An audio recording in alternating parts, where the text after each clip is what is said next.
Blog Talk Radio.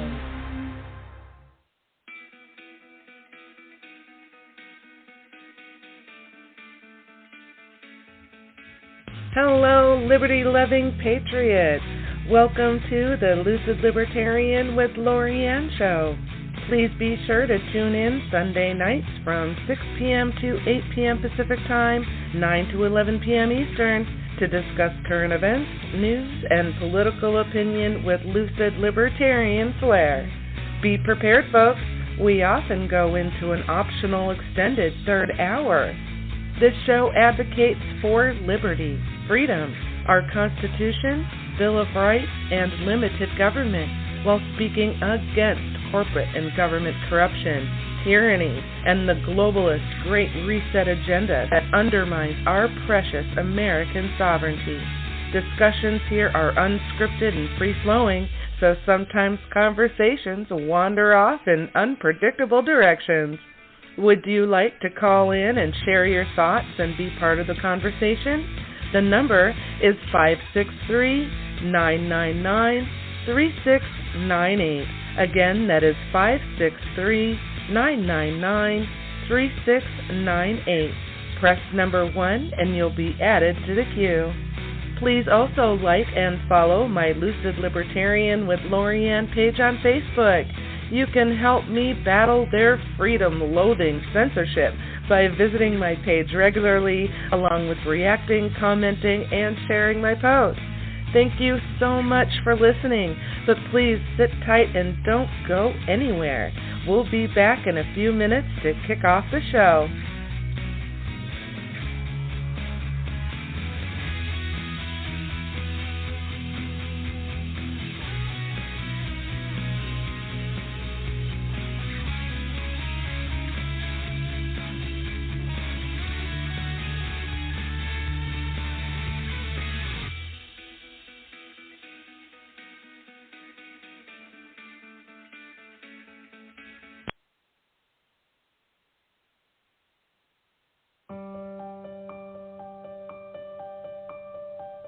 Imagine waking up in a trunk. What is grooming? What if I told you we had a 40% increase of human and sex trafficking in our country due to COVID lockdowns? We already had high numbers to begin with. One's Purpose is an amazing organization pounding the pavement every day, helping these survivors get help. Unfortunately, they do not have the funding they need for a safe house. In the state of Oregon, we have 0 safe houses for these survivors who have endured the most heinous of crimes. The time is now to get involved. The time is now to help stop human trafficking. Please go to onespurpose.com to get involved. If you need help and if you know someone who needs to get help, please contact 541-221-3448. Make a donation, make a difference.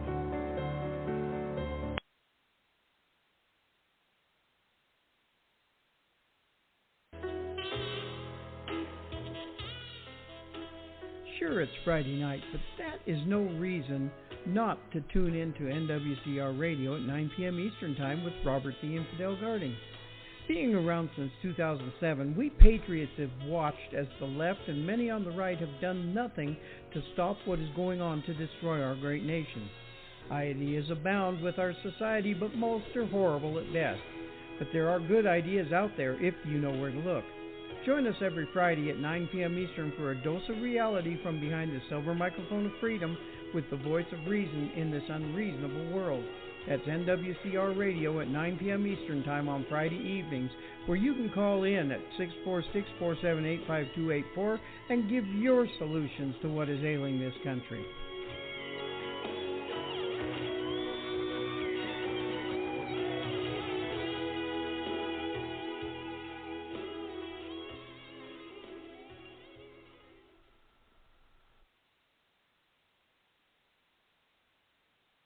Hey there!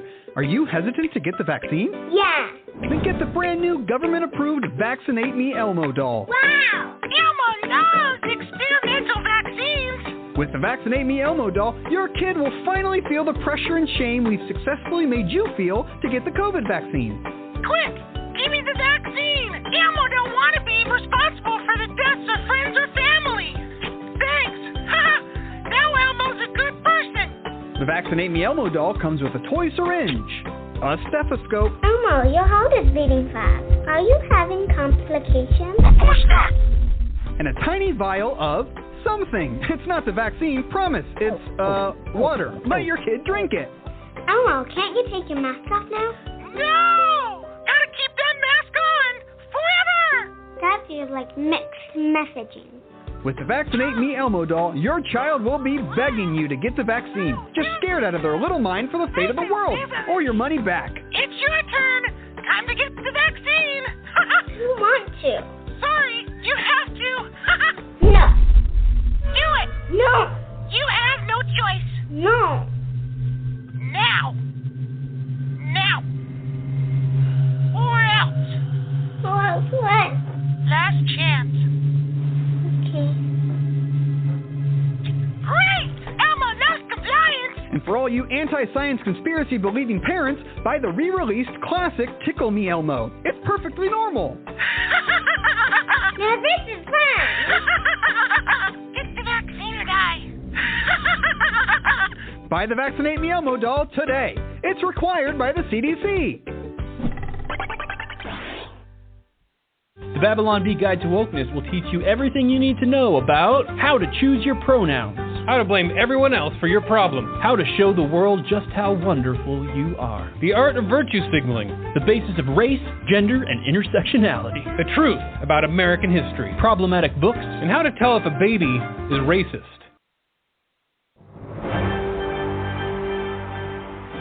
Good evening, and welcome to We Lied to You News.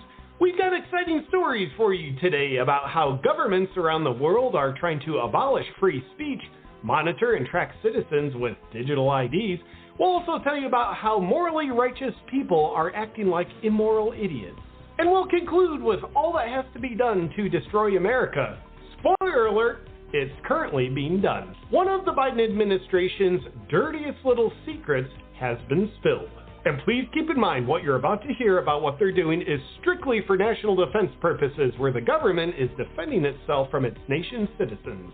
In exclusive footage that we've obtained by copying it from another news organization that went to the trouble of breaking the story, we've learned that the Biden administration has been tracking and spying on all people who flew into D.C. on January 6, 2021, even if they didn't go to the Capitol. Take a look. By that, you're following January 2021 people. What does that mean? That means our primary mission is a little group called Quiet Skies. It's a mission called Quiet Skies that we're following people that flew into the National Capital Region in January 2021. You did not have to go to the Capitol or the rally, and you've been put on a specific list that TSA now has assigned air marshals to follow these people who have not had any type of criminal investigation. They haven't committed a crime, but yet 3 years later we're following the same individuals day in and day out.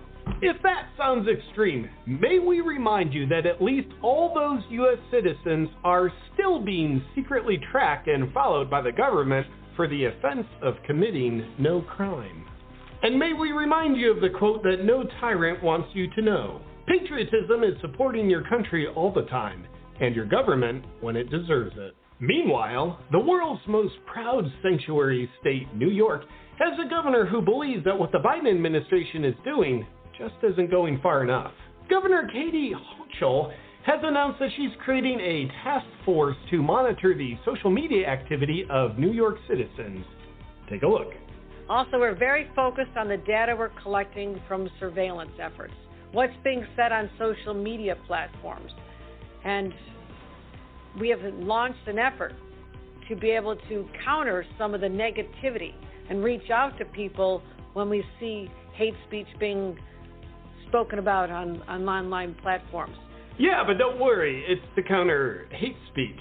And hate speech does need to be countered because hate speech is covered by the First Amendment. Now, because you're a moron, just to be clear, the dreaded hate speech can be defined as anything that runs counter to the state-sponsored narrative, and that's how I keep myself a job. What a progressive policy that the New York governor is putting in place, which reminds us that New York generated the glorious Patriot Act, which helped grease up the slippery slope that we've been sliding down for over 20 years now. And the official narrative on the Patriot Act is that it's great. Meanwhile, Ireland looks at that and says, hold my beer. Yeah, all 7 of them. How so? Well, an Irish Green Party senator took the floor to demand we must restrict freedom of speech in order to make people feel safe about their gender identity.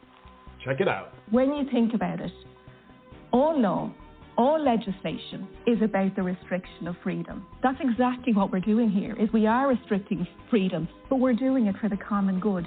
You will see throughout our Constitution, yes, you have rights, but they are restricted for the common good. Everything needs to be balanced.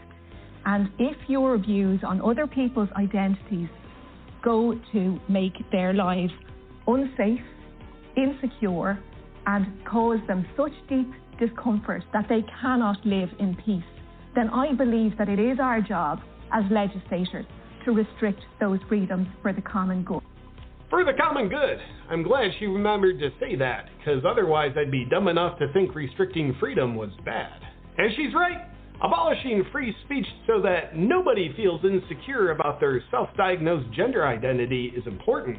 Giving up something real to protect something that's imaginary is for the greater good.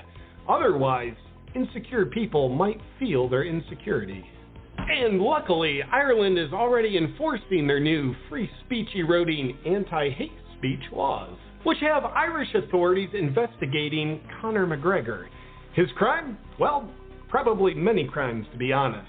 But what the Irish government is investigating him for is hate speech.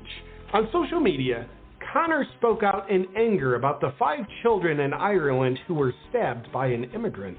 And when we look in our best rainbow-colored legal books, we can confirm that being angry about such a thing does qualify as hate speech because it's not inclusive to the immigrant that did the stabbings. And Elon took a break from controlling everything in the world to chime in, suggesting this could literally happen to you for having a meme on your phone in Ireland. From there, in Israel versus Palestine news, Elon was pictured touring the aftermath of the attacks on Israel with Benjamin Netanyahu. Why was Elon there? Well, we have reports that Elon was probably just looking for some more lithium for his environmentally friendly cars that run on coal-powered electricity. And we don't think he found any, unfortunately. And the American youth, who apparently believe most of what we tell them, are getting pretty pro-Palestine. Here's a trans, non-binary TikToker who started reading the Quran and is thinking about converting to Islam. Just started reading the Quran, and I am so excited about it. The way that the Quran describes things actually makes sense to me. And also, did you know that Allah is beyond gender? Chickens for KFC doesn't make sense to chickens, yet this makes sense to he, she, they. I wonder which animal has a bigger brain. And over the weekend, pro-Palestine protesters blocked the Manhattan Bridge, preventing traffic flow while chanting for a ceasefire. Now, I haven't checked yet, but them being over 5,000 miles away in a country that is not firing any weapons, I suspect their efforts were very effective. Fair enough, but in contrast in New Zealand, this is how police handled a pro-Hamas protester. Got him.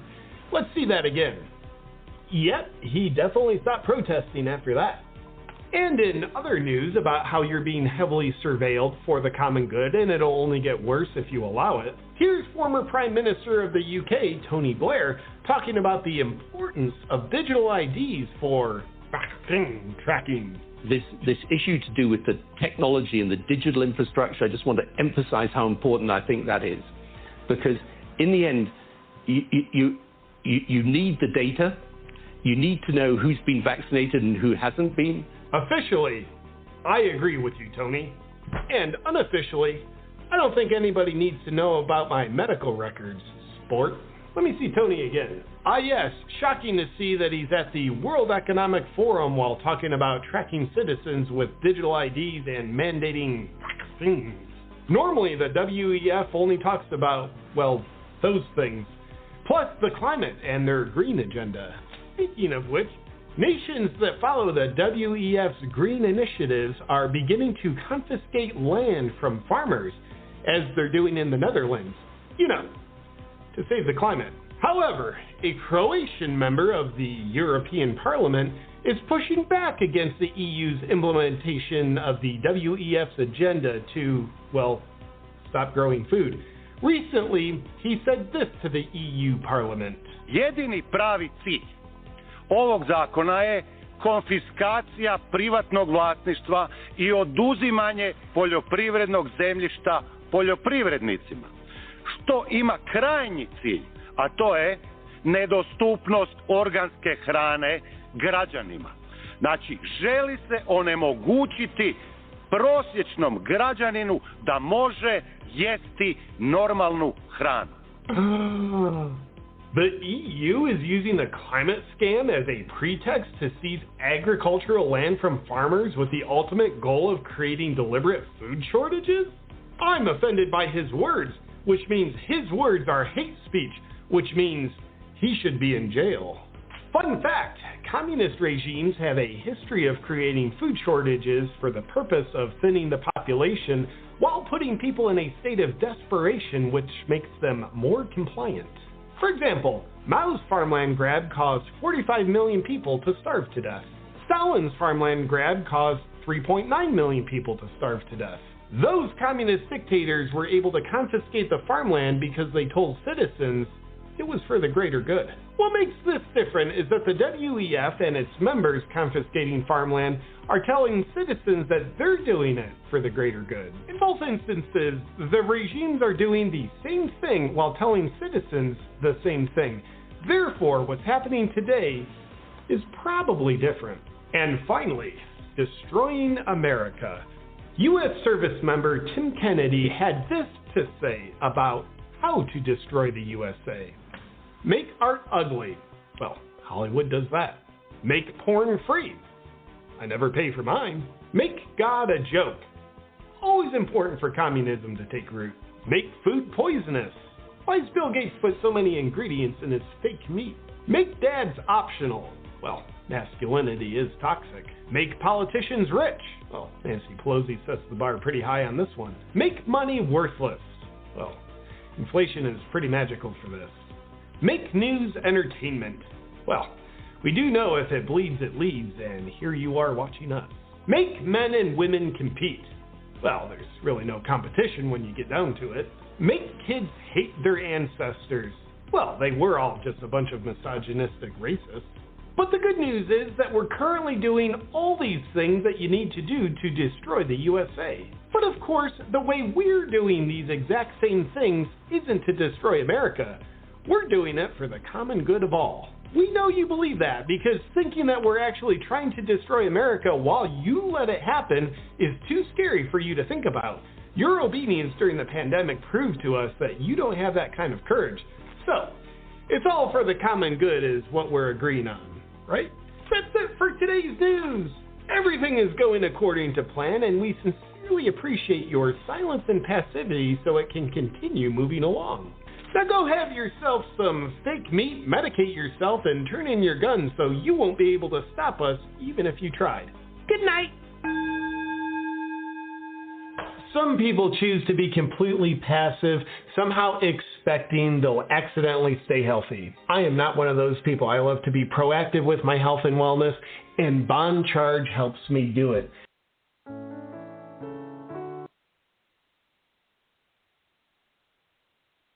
All righty. Hello, everybody. Happy Sunday. Thank you for making your way here. You are tuned in to the Lucid Libertarian with Lori Ann show. Really appreciate everybody making their way in. I don't normally start the show with a clip like that, but it's been quite a while since I've played a J.P. Sears. And that was a particularly good one that he did, 4 days ago, I think. And so I thought, well, you know, that's a good one to play because you never know. So I might not be able to get to it with however the conversation goes. Of course, it's been, another week just full and ripe of tyranny and stuff to talk about. We have the main crew that have been filing in. Good to see everybody. We got Mike. We got Robert, Conservative Nation Media. We got Valerie back again. We missed her last week, so I'm glad to see that she's back this week. We got Gunslinger. We got Robert Egner, Oregonian here and friend of Valerie's and a new friend of mine in the shows. and then a Skype number already in the switchboard and also in the chat room. So it's really great just kind of making their way here tonight. Lots of stuff to talk about before, I bring Valerie on into the loop. Let's just cover partially what's been going on this past week. If you're looking at the show description, you can look up pretty much any one of these and read the full articles, and any number of these things we can end up talking about tonight, or other stuff, because, of course, I can't fit everything. Even when I set up the show a couple of days ago, then it's like 2 days pass, and then there's even more stuff to potentially talk about. And so, in the news this past week, we find out that the man that stabbed Derek Chauvin 22 times, Derek Chauvin in prison, of course, for the murder of George Floyd. He was stabbed in prison in Arizona, in the federal prison, and we find out that the man who stabbed him 22 times was a former FBI informant working within the Mexican mob. Well, isn't that interesting? Geez. I wonder if there's any connection there. Let's see. Then also coming up on Wednesday this week, the fourth GOP debate will be transpiring, and we'll see if anybody actually tunes into it this time. It's going to be hosted by News Nation, and the moderators are going to be Megyn Kelly, Elizabeth Vargas, and Elena Johnson. So that should be interesting. Maybe, this sounds like a pretty interesting group of moderators to have. So maybe people will actually tune in for it. And, of course, the GOP field is smaller and smaller as time goes on. So we shall see how that turns out. I know I'll be paying attention to it, even though not a lot of people are, just because, I think I want to watch the debate just because I love seeing the entertainment value of Vivek and Nikki going at it. It's just kind of funny. So I love it when they just absolutely cannot stand each other, and I love seeing them and listening to them, spit their venom at each other. It's pretty funny. Anyway, so I'll be watching it just for that. But so check out News Nation on Wednesday for the fourth GOP debate if you don't have anything better to do, right? Then also, Democrat strategist says that Christian nationalists are a bigger threat to the U.S. than Al-Qaeda. Oh, boy. Okay, then. Yeah, I have my doubts about this. Just saying. Let's see. Then also, in another weird twist of fate here, all of the videos of witness interviews that were done by the Democrat-led January 6th committee, so they did all of these witness interviews, all of those videos that of these interviews they conducted have poof vanished. They went bye-bye. Nobody can find them. Where'd they go? Hello, all this video of the interviews of eyewitness accounts from January 6th. Where'd they all go? Why did they disappear? Who disappeared them? What is it that they don't want us to see? And of course, there's been all that video footage that was released a couple weeks ago that people are still scouring over. And here we are, and they've completely vanished these eyewitness interviews. Can we smell cover-up, folks? That's our government at work. That's our taxpayers at work. These are the people that we elect so that they can lose important video footage over the quote-unquote insurrection. It's the worst thing to happen to democracy in the United States ever. And we're going to just conveniently lose a bunch of that video footage and with those interviews. That's just freaking lovely, right? Then, of course, this past week, George Santos expelled from Congress. That doesn't happen very often, so of course that made the news. And of course he hasn't actually been charged with anything that I know of. It's just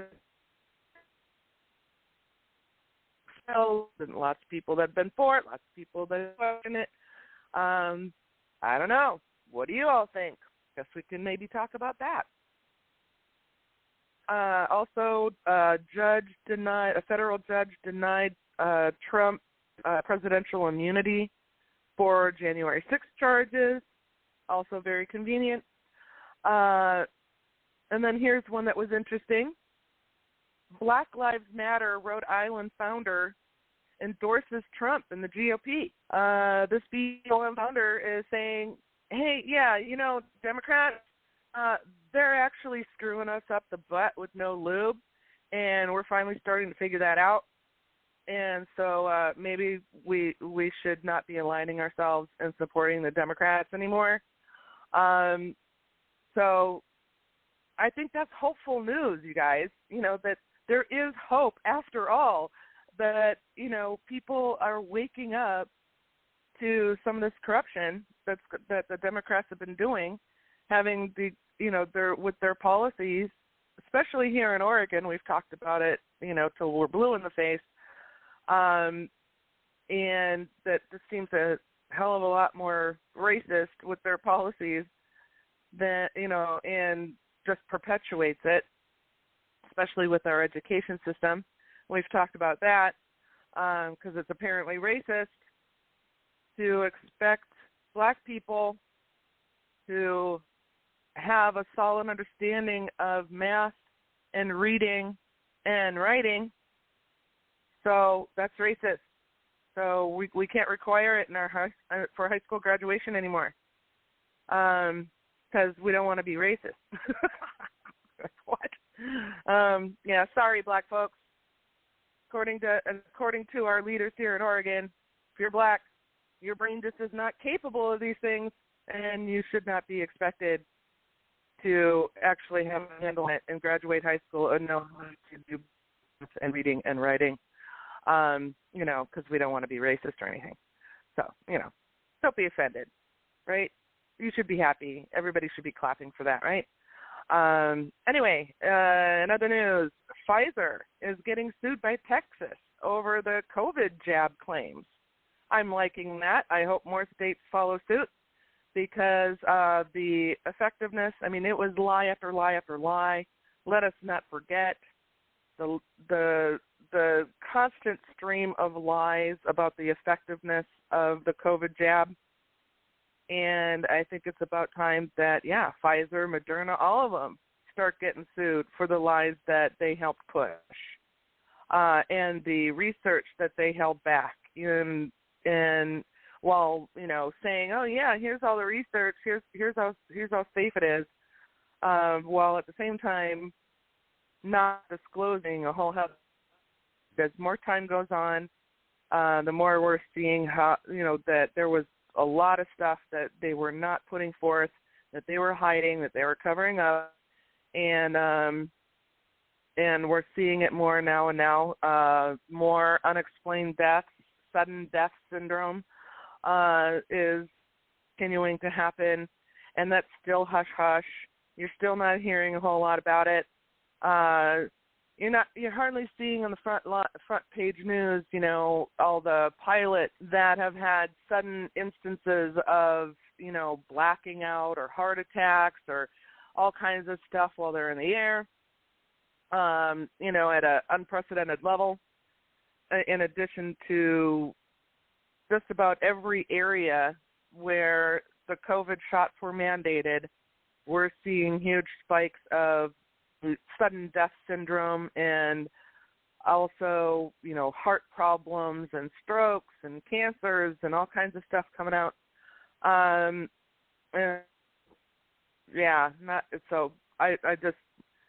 I don't think that Pfizer and Moderna could be sued enough, and including our own government. Like, we need to, our own government help push the whole lie on us and the tyranny on us. And I think it's about time, how long is it going to be before people actually get sent to prison for the harm that they did to us? Anyway, and we can get into another conversation about that. Let's see. The U.S. Congress vows to pass a massive defense bill. So they want to massively increase the defense bill, give more money to the Department of Defense. Why? So that the Department of Defense and the Pentagon can have even more money to not be able to order and fail yet another audit. How are they going? How many years in a row are they planning on failing an audit? And it's backwards to me that the people that we have voted for and elected to Congress want to hand over even more money to the one and only department within our government that has failed their audit 6 years in a row. 7 years in a row, to the tune of around $2 trillion. Why would we want to increase the budget of the most unaccountable department there is? Boy, those warmongers, man, they just got to have more money, don't they?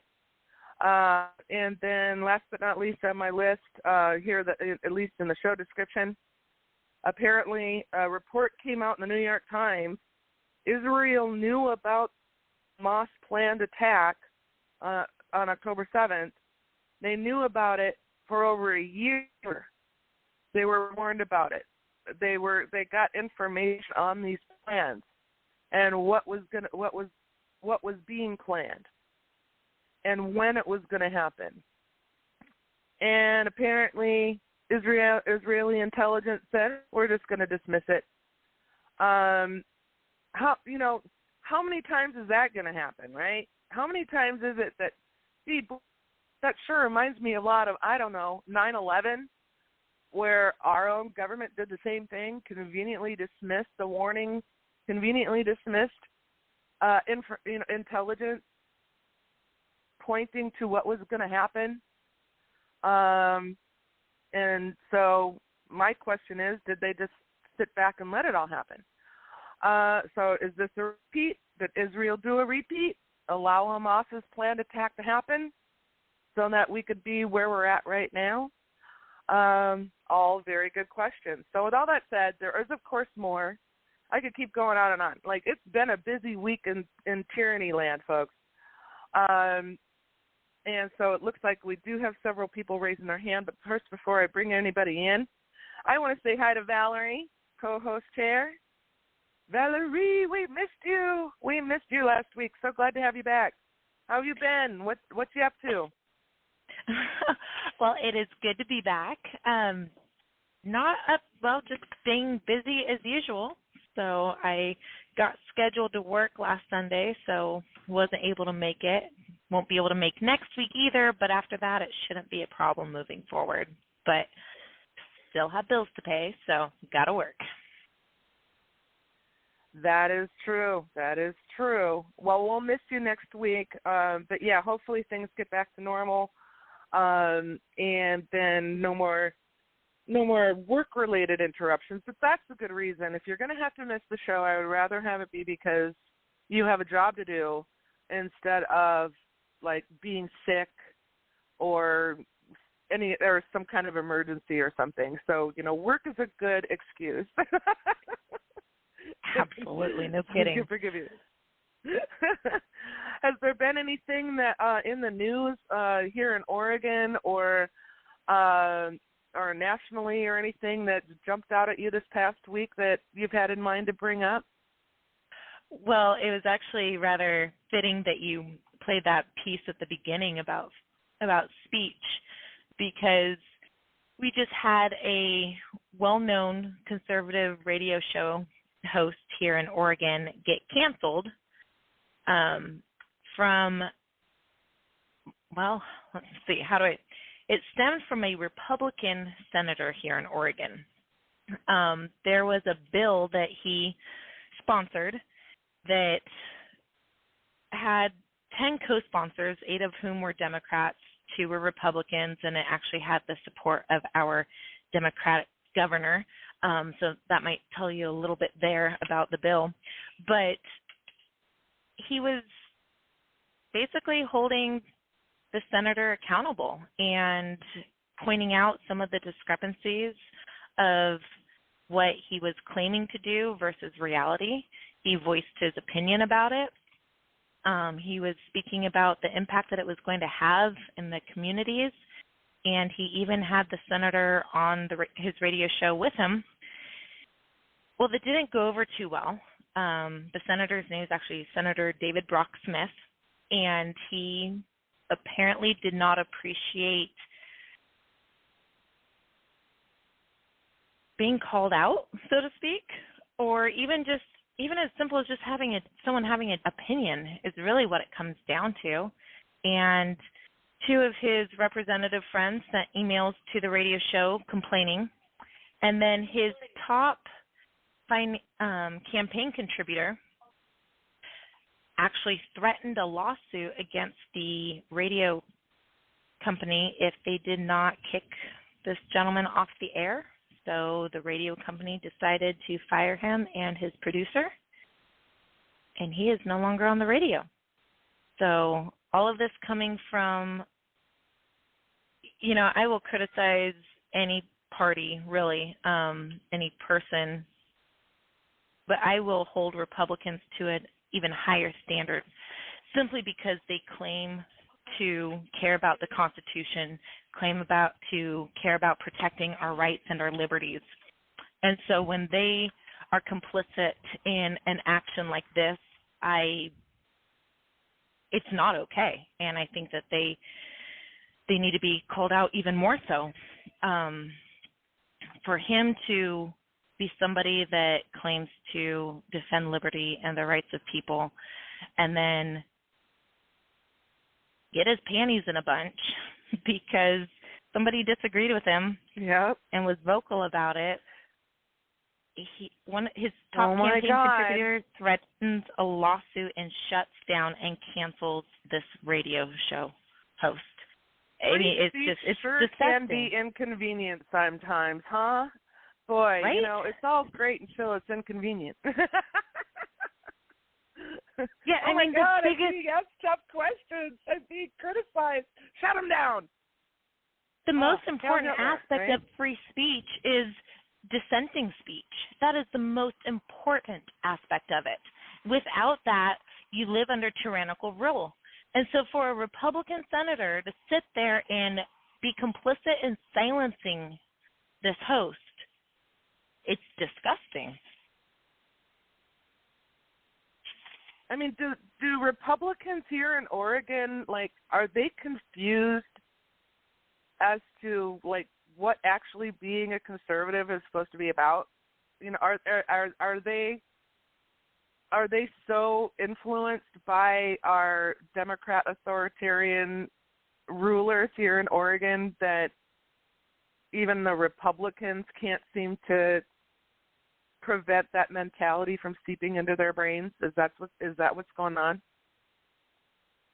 I have no idea, but it seems that too many of them only care about the rights of others as long as it is convenient for them.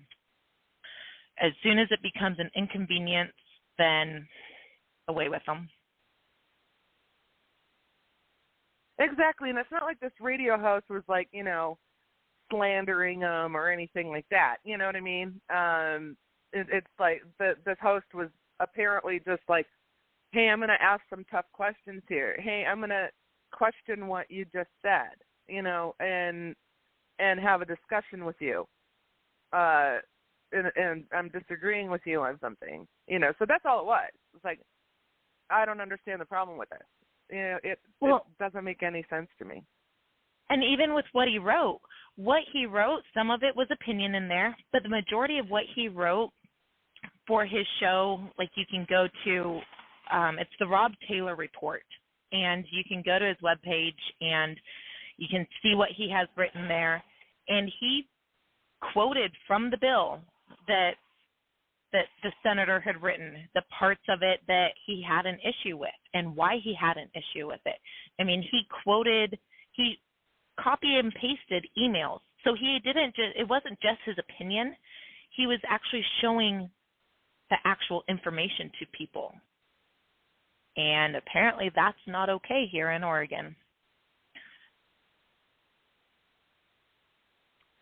Apparently not. We need to start changing that, and calling these things out more and more and more. Absolutely. I'm glad that you sent me that, because I had no idea. I hadn't heard of it until you had sent it to me in our chat. And we do have some people raising their hand here in the queue, so why don't we start bringing some of these folks in? Of course, if you're out there and you're listening, you want to join the conversation, call in 563-999-3698. Press lucky number 1. That raises your hand in the queue, and that lets me know that you want to join the conversation. So I'm going to go ahead and bring Mike on in, and I'm going to go ahead and bring Boyd on in. And anybody else in the switchboard, go ahead and raise your hand. Happy to bring you on in, and we can start yapping about all the lovely things that have been going on this past week. Hey, Mike. Yeah, you would think that Republicans would understand freedom of speech. All right? You would think that, right? I mean, look, we get that for the longest time, Democrats hated Rush Limbaugh. They had the whole hush rush bill and all that stuff they eventually dropped it after a while, but were trying to shut him down, right? Because he was holding their feet to the fire. And he held some Republicans' feet to the fire because, of course, the liberal Republicans and all that, the Cheneys and the other Kinzingers and people like that, that were the Boehners and all those people. But you would think that Republicans would understand that, right? You would think that this guy who apparently, if I'm not, he's been on the radio there for a while, right? He had been on the radio there for years, right? Valerie, this radio host? Yes. He's been on the radio for years. He's had the representatives that emailed a complaint, these two that were friends with the senator, as well as the senator, have been on his show before. They've had some good conversations. They haven't always agreed on things, but on this one, they got their panties in a bunch. Well, that sounds like, it didn't happen quite that way here because we have this guy who does Louisiana politics on like a radio network or whatever that covers basically Louisiana by the name of Moon Griffon, and he's had different politicians on his radio show, and at one point, and this was way back when Bobby Jindal wanted to be on his show, and then after he gets elected, because Griffon was holding his feet to the fire, he got his panties in a bunch and never went back on Griffon's show. So it just doesn't happen. These politicians can be sensitive folk, Just a little bit. I had put out a notice through People's Rights. I sent out a text message to, if Senator Smith didn't want attention, he's certainly getting attention. People are speaking about it. I sent out a text message to over 3,000 people with a link to some information about what had taken place and encourage people to call and email the senator. But I had put in what I wrote, I put that this is a Republican senator who is who is part of a party that claims to uphold and defend the right to free speech, the most important aspect of which is dissent.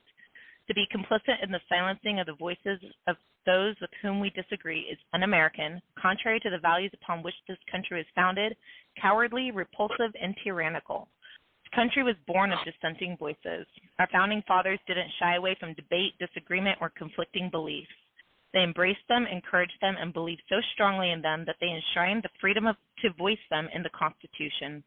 Disagree, debate, speak, yell at each other if you must, then suck it up, buttercup, and get over it. I mean, there's a little bit more to it, but if you don't like something that somebody has to say, don't listen. Don't participate in their show. Don't go back on. But to sit there and silence them, that is a tactic of tyranny. It is a tactic of those that wish to control opposition, and we cannot let it abide, let alone in a party that is supposed to uphold the values that this nation was founded upon. And Republicans are, I mean, I personally am a registered Republican, just simply because we have a two-party system, essentially. But they are just as bad as Democrats in different ways. And we've lost this country, and Republicans are complicit in it. And it's actions like these that we cannot tolerate, and we have to hold to a higher standard those that are supposed to be upholding, that claim to be upholding these values. The left does not, they don't even bother to try and claim to uphold the values of that this country is founded upon. It's all about their emotions and equality, and not even equality. I'm not getting into that, but for Republicans to do this to a conservative talk show host. We could go, we could pick up the whole rest of the show just on that one subject right there. It irks me to no end that a Republican, of all people, would do this. And people need to get pissed about it. They need to get angry, and they need to hold them accountable. Because if those that claim to uphold these values are willing to do this, we're screwed. I mean, we're screwed already as it stands. But this takes it to a whole other level. And they cannot be allowed to get away with it and not be held accountable. I'm shutting up now.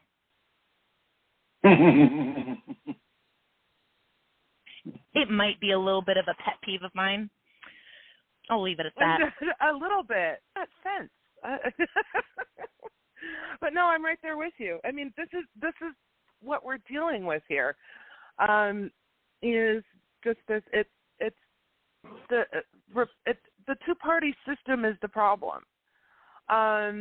Because I mean, sometimes you see a Democrat that is more liberty-minded than the Republican. You know, we see that happen sometimes. I'm actually sometimes surprised with Ron Wyden. I mean, he is, our Senator Ron Wyden. Once in a while, he'll surprise me. You know, like he's like very left. You know, very Democrat. And then once in a while, I'm like, whoa. You know, he just did something that, you know, actually is liberty-minded. You know. You know, he's one of the people that I had sent you that article from a couple of weeks ago about the tracking of cell phone records of just about anybody. Secretive White House surveillance program gives cops access to trillions of U.S. phone records, and it was our Senator Ron Wyden, Democrat, on the Intelligence Committee that brought this to light. He's actually standing up for our right to privacy and for our Fourth Amendment. Like, you don't have a warrant for this stuff, you know, but there's this secret program that's allowing local police and sheriff's departments to just anybody that has their service through AT&T or any company that uses their infrastructure, all they have to do is call up and ask, hey, we want, and they don't even have to ask for a specific person. They can ask for a whole group of people. They can ask for the person they're interested in, and then everybody that person talks to, everybody that those people talk to, everybody that those people talk to, on down the line. It's like endless. They can get it, and it's like one of those things where once in a while Ron Wyden surprises me, and it's like, whoa, dude, here's this total Democrat that I usually disagree with, who is actually going up there and saying, hey, I'm trying to protect the privacy rights and due process rights, and, actually requiring probable cause for law enforcement agencies to get all this data on people and trying to protect our data. It's like, okay, well, why isn't it, Republicans that are screaming and yelling about this? You know what I mean? Like, we would think that the conservative Republicans, that value our rights, our Bill of Rights and our Constitution, and being conservative and protecting us, you would think that they would be the ones that are sounding the alarm on this kind of stuff. But no, it comes from a Democrat. So it's, this is the state of affairs that we're in. We can no longer be in this mindset where just because somebody has an R next to their name on the ballot or a D next to their name on the ballot, that you can't just assume that person actually holds any kind of value to our Bill of Rights and our Constitution. You can't assume it. You actually have to do a little bit of legwork and a little bit of research, and a little bit of homework to figure out if this person's a fraud or not, and it goes both aisles. Okay, I'll shut up now. Well, you just kind of prompted, you and Robert actually both kind of prompted something, because he brought up another incident of Republicans here in Oregon being completely spineless and not standing for the rights of the people and the Constitution a couple years back, December 21st at the Capitol. So the Oregon legislature had closed all of their proceedings to the public. The people could not access the building whatsoever. Their third special legislative session was closed yet again, and a bunch of people showed up to the Capitol because they had a right to be in there. Our Oregon Constitution, Article 4, Section 14, specifically states that deliberations are to be open. The deliberations of each house, of committees of each house or joint committees, and of committees of the whole shall be open.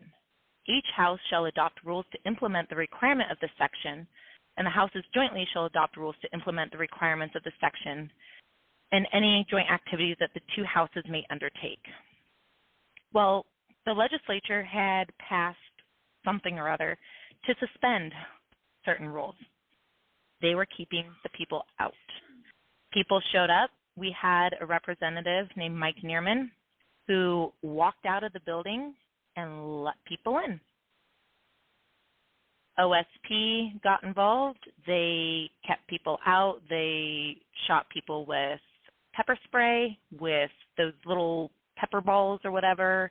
They used gas. They used batons. They pushed an older gentleman down. I myself personally got shoved downstairs I had a nice little 4-inch bruise on the back of my side from a baton.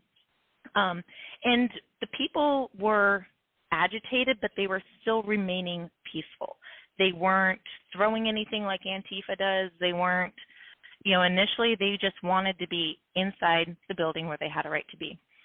Well, anyway, the Republican representatives, they decided to vote along with the Democrats to expel Representative Neerman. All he did was he upheld Oregon's Constitution and the rights of the people, and every single Republican representative voted to expel him. He was the only one that stood for the people. And when you listen to the people share some of the Democrat representatives were talking about how they felt, and it was so off topic when they were giving their little speeches about why he should be expelled.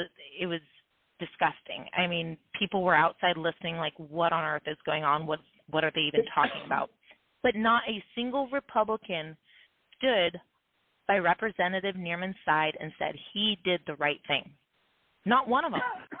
They threw one of their own under the bus. And Representative Neerman was not just like a wishy-washy, lukewarm, just there. He was one of the best representatives that we had that actually was vocal, that fought for the people, that listened to his constituents.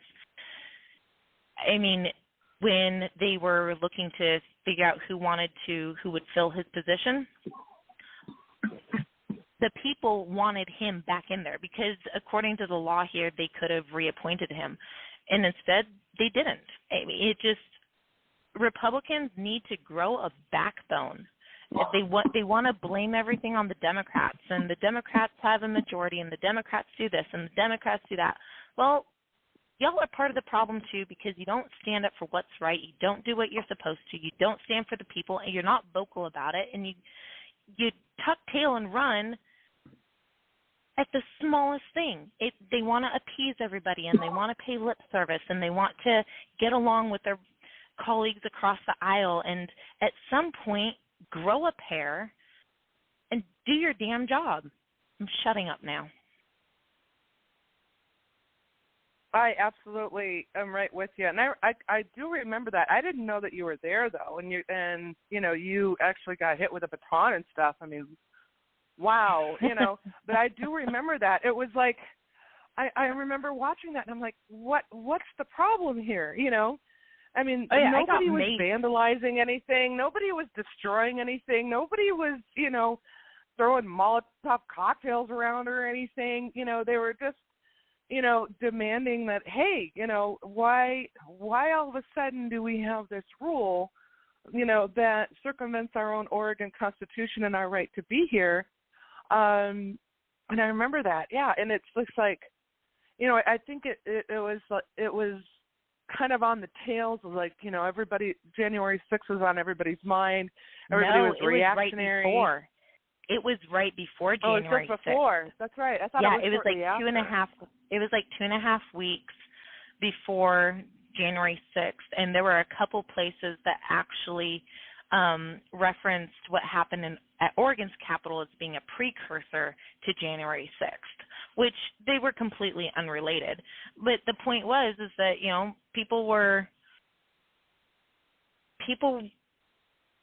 their voices were being silenced, and I'm not going to say any more. I have said plenty. Well, yeah, that's the problem. But you're absolutely right. It's Val, just they get so compliant. Oh, go ahead, Boyd. Val, yes? Say more. Say more. Say more. You're doing good. I say Just so say much more. all the time. Say more. Oh, yeah. We might start a revolution here if I keep talking. She's trying to just turn the heat down a little bit. Listen to me. Say more, because you guys are on topic, and if you stop talking, topic's going to change and it's going to drift. Say more. You're on point. You're doing good. Say more. Let us know how you really feel. You can yell and scream and Valerie cuss and do all that stuff. You're not going to offend nobody here. Oh. You always bring great stuff to the table. That's why we love you here.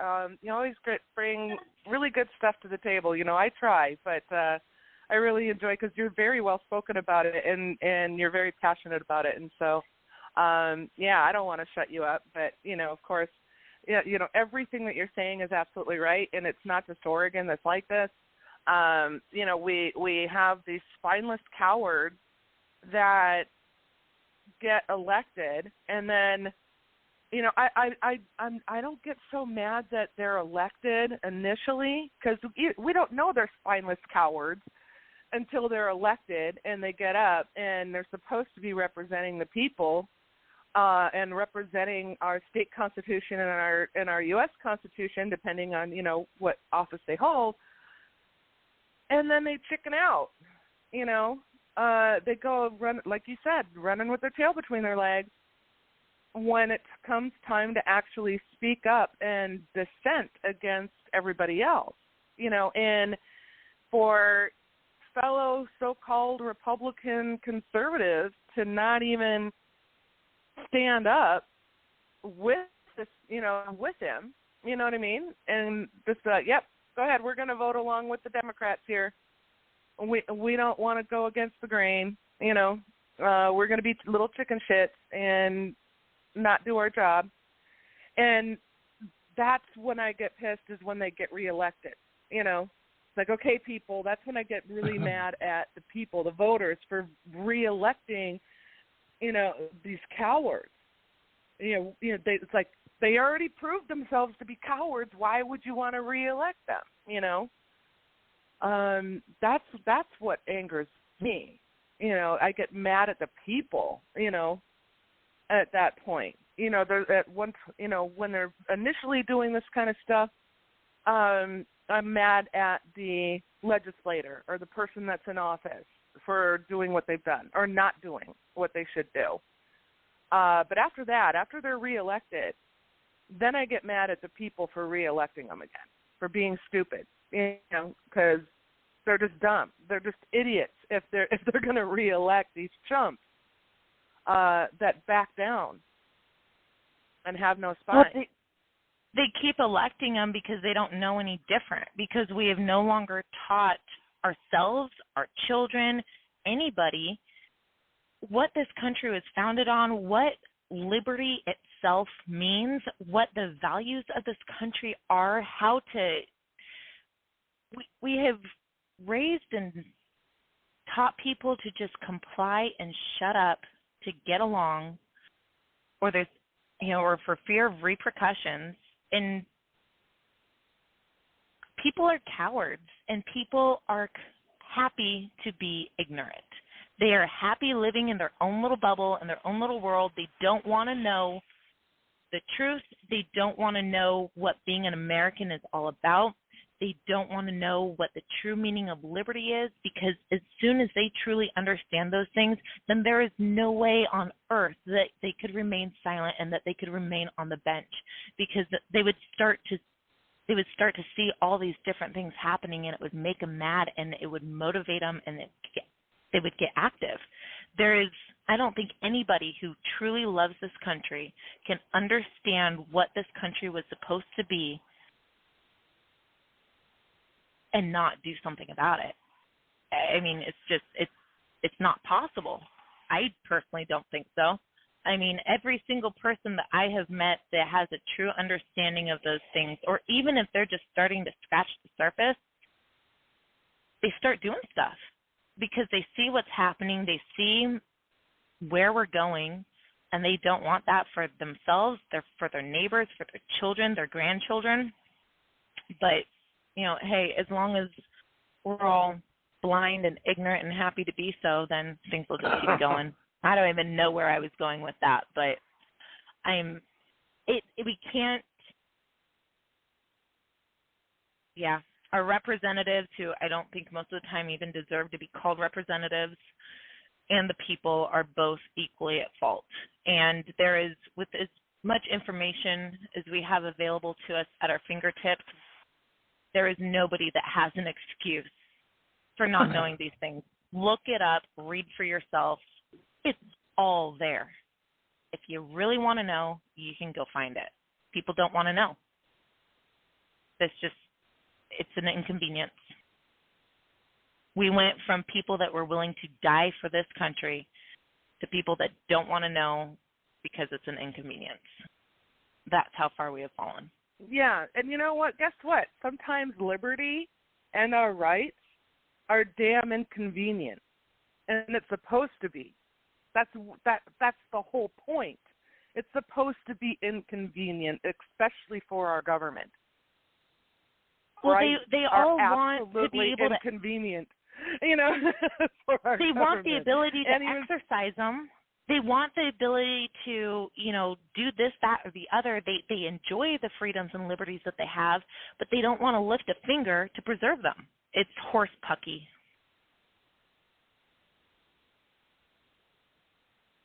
You are absolutely right. They'll complain about them when they lose them. The one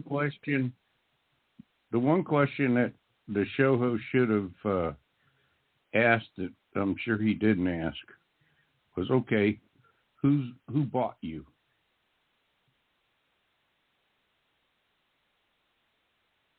Of that representative, who bought him? Who's paying you? That would be a good question. Who bought you? Who bought you? Right. Well, so when you actually, I'll have to post the links in the chat. When you actually look at the ties that his top campaign contributor has to Asia and whatnot, it kind of, I don't know, one can take from that what they want and run with it, but it always comes down to money. And that's the disgusting thing, is that people sacrifice their values for money. And, you know, people say, you know, money is the root of all evil, which, you know, actually it's the love of money. You know, people, it irritates me. You know, I think that the other element is the power that money brings. And then the power gets to their head. And Joe Gibson is raising his hand here in the queue, so I'm going to go ahead and bring him on in, not to interrupt. And then we also have a Skype caller raising their hand. So let's find out who we have here for the Skype number. Hello, Joe Gibson, you're on. Skype number, you're on. Who do we got? You got Sarge if you got to keep him. Hey, Sarge, your voice sounds kind of croaky. Have you been yelling and screaming or something? What happened to your voice? Oh, yeah. Every now and then, you know, I got to recover from it. But I got plenty of cough drops, so I ain't worried about it. Right on. Well, yeah, I hope you kick whatever it is that you got. Boy. And then Gunslinger, I saw that you just raised your hand, so I'm going to go ahead and fling her on in to join the party. All right, Joe Gibson, what's on your mind? What you got going on? I need a few minutes. Oh, okay. No problem. Gunslinger, what about you? How you doing? Oh, we got another Skype caller too, raising their hand. Hey, Gunslinger. Let's find out who Skype caller number 2 is while we're bringing everybody into the party here. Hello, John you are Doe. unmuted. Who do we got? John Doe. John Doe. Hey. What's up, gang? Good to have you coming in. Doing good. We only got a couple people left in the switchboard that haven't raised their hands, so everybody wants to join this party. So awesome.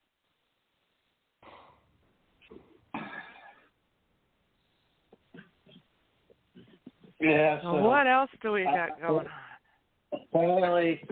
Apparently, this is about the time when we stray off topic, because we're having kind of an awkward pause here. So somebody's going to eventually change the topic. Well, that's good, because we rarely focus on just one topic on the show. You know, there's several topics, obviously, that I could still bring up. You know, in more Oregon news, I found it kind of interesting that once again, Oregon cannabis farmers grew too much weed. The bumper harvest will keep pressure on prices and the tax revenues underpinning Measure 110. Oregon's cannabis industry nearly every day brings a new lawsuit for unpaid bills, a new lien for unpaid taxes, and another company thinking about giving up. At the root of the industry's problems, oversupply. too much weed sold by too many retailers means lower prices, which means producers, processors, and even middlemen lose money. So apparently this is a problem. We have too much pot. Again, our state limited the number of new grow licenses, and my feeling is we need our federal government out of the way, because that is the only reason why we can't export our surplus to other states. Because Oregon, if there's one thing that Oregon does and does well is grow pot. Always has, even before it was legal. And when we have an oversupply like we do right now, it's great because it does keep it cheap. Our pot here is like really cheap compared to most other states, especially California and Washington, whose taxes are so high. So you pay pretty much twice as much for it in those states than you do here. So it's great for the consumer, but not so much for the retailers and the growers and the producers. And when we have so much oversupply, the only thing stopping us from being able to export to other legal states is the federal government, and they need to get the hell out of the way, in my opinion. So I don't know, any thoughts on that before we go on to a couple other topics? I really think the status quo ought to be kept, because if they're overproducing, okay, and the prices come down, then it's the only thing that will be coming down in this time of inflation, and the consumers need a break. Besides, Oregon needs everybody on pot, so they can't think. I mean, take for instance the deal with everybody getting kicked out of the Capitol building because they wanted to, and it was against the state constitution. Well, if I was the state representatives and Congress people in your Congress, I would want to keep the status quo just as it is, to keep everybody mellowed out so they won't come in and disturb them while they're fucking you. You know how it is when somebody walks in on you while you're fucking somebody. It just spoils the moment. Very true. Well, I mean, I smoke pot. It's no big secret. I've smoked pot like a long time, and it's like a night thing, But once upon a time, I used to smoke sativa strains of pot when I did websites because it helped me focus. Because I have one of those brains that, I'm always looking for a distraction. And so I'm very easily distracted. My train of thought can be easily distracted. And when I was doing websites, again, this was, 20 years ago, in order to focus, I would smoke the sativa, because the sativa doesn't get you tired usually. Sativa it helped me focus and helped me, because back in the day, like doing websites was a very tedious thing, and looking at the code and stuff and tweaking code and things like that. It wasn't quite as easy and automatic to do as it is now. And so it was very tedious work to go through and do a website. And it helped me focus. I don't think I would have been able to do it if I didn't have that pot to smoke to help keep my brain from going off in 100 different directions and being able to sit down and, for like 6 hours straight and focus on going through the code and cleaning it up and refreshing and uploading and doing all that tedious work. So that's where it helps me. You could have stayed I'm not legal. the only one. I'm not the only one. So you could have stayed legal by getting a prescription for Ritalin. No thanks. To keep focused. I'd rather smoke something that's a plant instead of pop a pill where you have no idea what's in it. Yeah, but that way you would at least be supporting a big corporation. No thanks. No thanks. And I'd probably fly off the wall anyway. Bro, yeah, your weed may be low, but what happens? The problem for some people is what happens after you smoke the weed, and generally after that, after you smoke the weed, you get the munchies, right? And well, when you get the munchies, you got to you got to pay for the food, and the food's got the inflation again, and there's your vicious circle,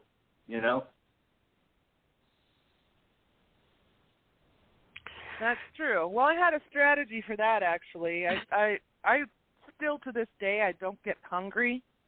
I lived for quite a while after I smoked pot because I trained myself to curb the munchies, and because I was trying to lose weight, and of course I would get the munchies, and so I bought the most disgusting, cheap, generic, sugar-free pudding, just nasty. And so when I would get the munchies, I would force myself to eat this nasty-ass, sugar-free, waxy, cheap pudding. I would force myself to eat it.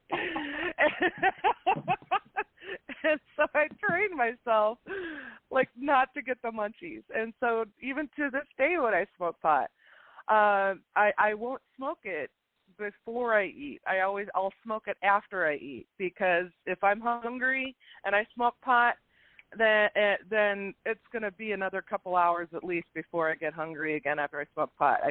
So there are ways to combat the munchies. Just saying. Advice for anybody else out there that smokes pot. Do you realize how many people you're hurting by doing that? I mean, God damn it, girl, you've got to keep the money flowing through the society, and by getting the munchies, going out and buying pizza or whatever, that's part of the economic system we've got here, and it needs to be kept moving. I know. Damn it. I didn't eat an entire box of cereal. Oh my gosh, I could tell you stories of munchies when I was a teenager and the weird ass we would eat when we got the munchies. So yeah, that was another thing. It wasn't just to lose weight. It was the same on the grocery bill, because it's get the munchies and eating one time I think I was 17 or something, and my friend and I we got really, really stoned, and between the two of us, we ate an entire box of cereal, a family-sized package of macaroni and cheese, a big bowl of ice cream with chocolate chip cookies. I mean, it was well, there you go. You have been a responsible pothead by keeping the money flowing through the economic system in Oregon. Well, I lived in Minnesota at the time, and it was illegal. You were helping out everybody in the state of Oregon by spending all that money, on your munchies. I mean, how many families do you think you supported with all those munchies? You probably supported, at least 7 or 8 families. I feel guilty for training myself not to get the munchies. No wonder why the economy went to crap. Well, I can tell. Oh, I can tell you. I hurt the economy when I quit drinking. When I quit drinking, Olympia beer was sold to Ham's distributorship, and Seagram's took it. What was it? I think a 6 or 8 point hit on the stock market. Yeah, when a professional stops, what do you expect to happen, right? Boy, you were a professional drinker. That's right. I mean, I was single-handedly doing the best I could to keep the economy flowing, not only in the United States but also in Canada.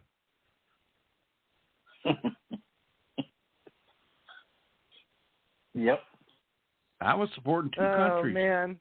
Yeah, I probably shouldn't have given that advice to everybody if you smoke pot, how to train yourself not to get the munchies.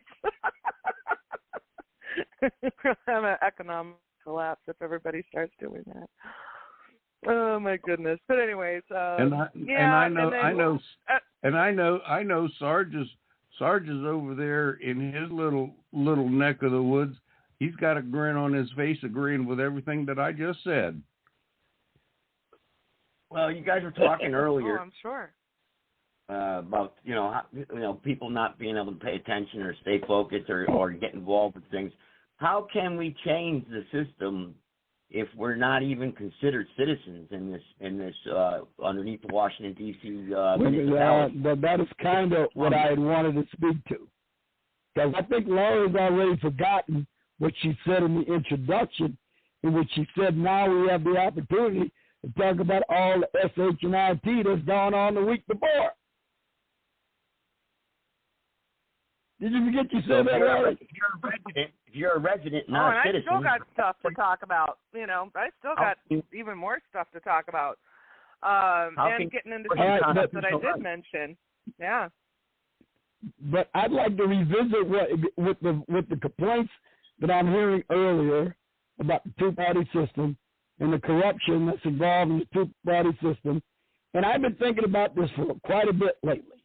And I got a few thoughts I'd like to share with you. And I'm not requiring agreement on any of it. I'm just putting it out there for your consideration because, as you know, we regularly hear the complaints about the two-party system and how the two parties are just alike. And it doesn't matter which one you vote for, there's a similar amount of corruption no matter whom you select. And there's certainly merit to that opinion. I share many of those complaints, but I'd like you to consider this also. One thing about a two-party system that it does provide is a measure of stability and certainty in the outcome. Now, you may say that is good, or you may say that is bad, but there's no doubt that it does. Now, let me back up my point here. In 1800, when they elected Thomas Jefferson, who was running against Pinckney, a senator named Pinckney, they had an electoral tie. It was a tie. Neither guy got a majority of the vote. So they had to go to the House of Representatives to select the vote. And nobody was satisfied with the outcome that gave us Jefferson, even though it was turned out to be a pretty good choice, led them to create the 12th Amendment to reform what was wrong with the Article 2 method of selecting the president. And this, in turn, led to, over decades, led to what we got now, the two-party system since the end of the Civil War, with the Republican Party and the Democrats. So, one of the problems when you have a multi-party, a significant number of parties that challenge is one part or the other doesn't get a plurality. There's nothing that approximates a national consensus. You don't get a majority. That's right. The Nazi Party never did get a majority of the popular vote. They were the largest plurality in the Reichstag, but since they didn't get a majority of the vote, President Hindenburg had to ask Hitler to form a cabinet, and that's how Germany got Adolf Hitler as chancellor. In the United States, if neither president a majority of the electoral vote. Guess who decides who becomes the president? The House of Representatives. Now, one thing a two-party system does do is it minimizes the likelihood of there being a splinter party that does not enjoy a national consensus of some sort. Now, again, I'm not necessarily saying that's good. Sometimes things need to be shook up. But let's not pretend it might not be a big shakeup that might not also be bad. And by the way, when it comes to corruption in the parties, look, I agree with the fact that they are both corrupt. There's one distinct difference, though, in the manner of corruption with the Republicans and the Democrats that I cannot ignore. When the Republicans are corrupt, they are rationally corrupt. It is a normal course of human corruption that you see. A will to power, a will to money, a will to increase your prestige. And oftentimes, yes, an unconcern about the plight of your fellow citizens. With the Democrats, you got the same thing. But you also got a measure of lunacy, insanity, and dementedness that is absent for the most part from Republican corruption. So you got all the normal corruption of the Republicans, plus the insanity that entails from this particular progressive mind bias that affects the Democratic Party. So I really don't believe they're both quite equal. They're both bad, but one is just exponentially beyond measure worse than the other. Because for me, the hardest thing I find to deal with is evil that is tinged by madness. And the Democratic Party is just infected with it. But again, that's not really my main point. My main point is the idea of the fact that when you have a lot of parties competing in an election, you run the risk of having to have a coalition government that is often extremely unstable, even more unstable than the ones we're used to.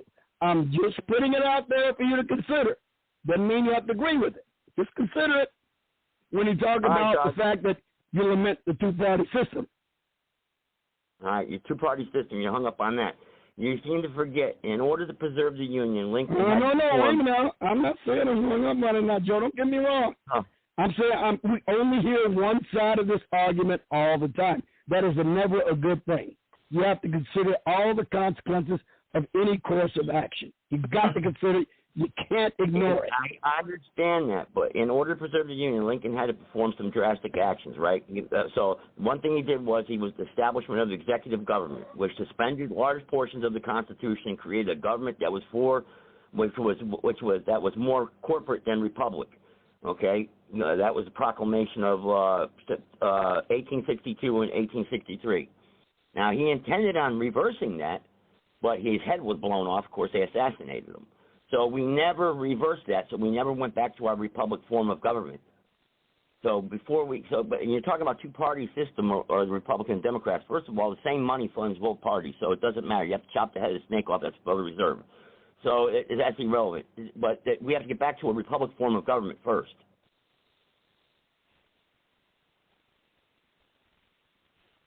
Mm-hmm.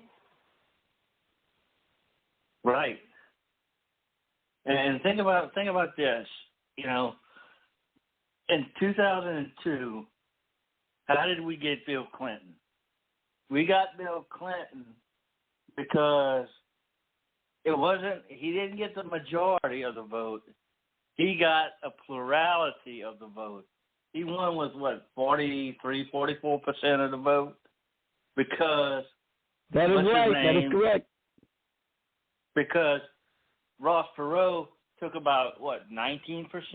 19% from George W. Bush. If Ross Perot hadn't been, if he hadn't decided to run, George Bush would have won that election. And I'm not saying that Bush is on corrupt. I'm not saying that. I'm just saying what happened.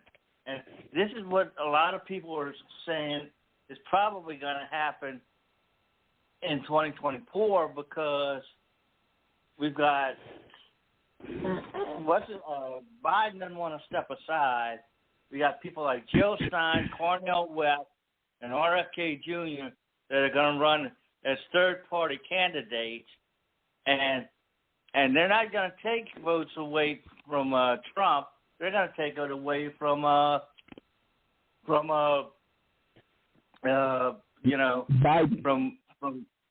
Biden. Yeah. So Trump may win, but he'll win a plurality of the vote, and we'll get Trump, but and they'll complain about it, but hey, they won't be able to do anything about it because they changed they changed the rule to where the vice president is now basically a figurehead. He has nothing to say about it. He can't do anything about it.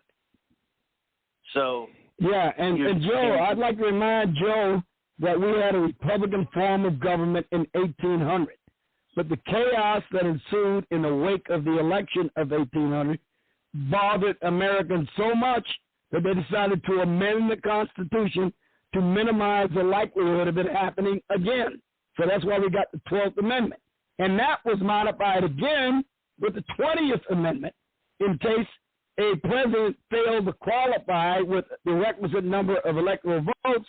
What would happen then if on the date of the inauguration you still didn't have anybody who qualified? So they added more to the Constitution in order to deal with it.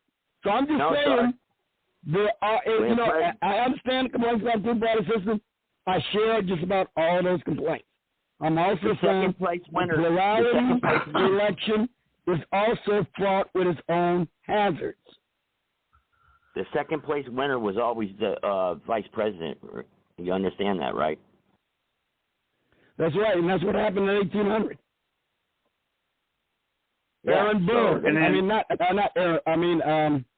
I'm sorry, in 1804, that's what happened with Aaron Burr. He became vice president, and neither him nor Jefferson could get along at all. At all. Those two had odds with each other. It's surprising that he didn't challenge Jefferson to do instead of Alexander Hamilton. I'm talking about Aaron Burr.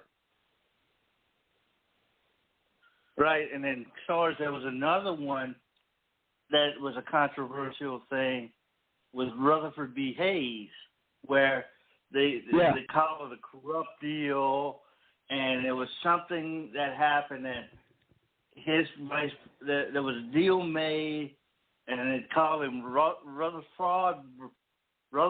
B. Hayes and all that stuff.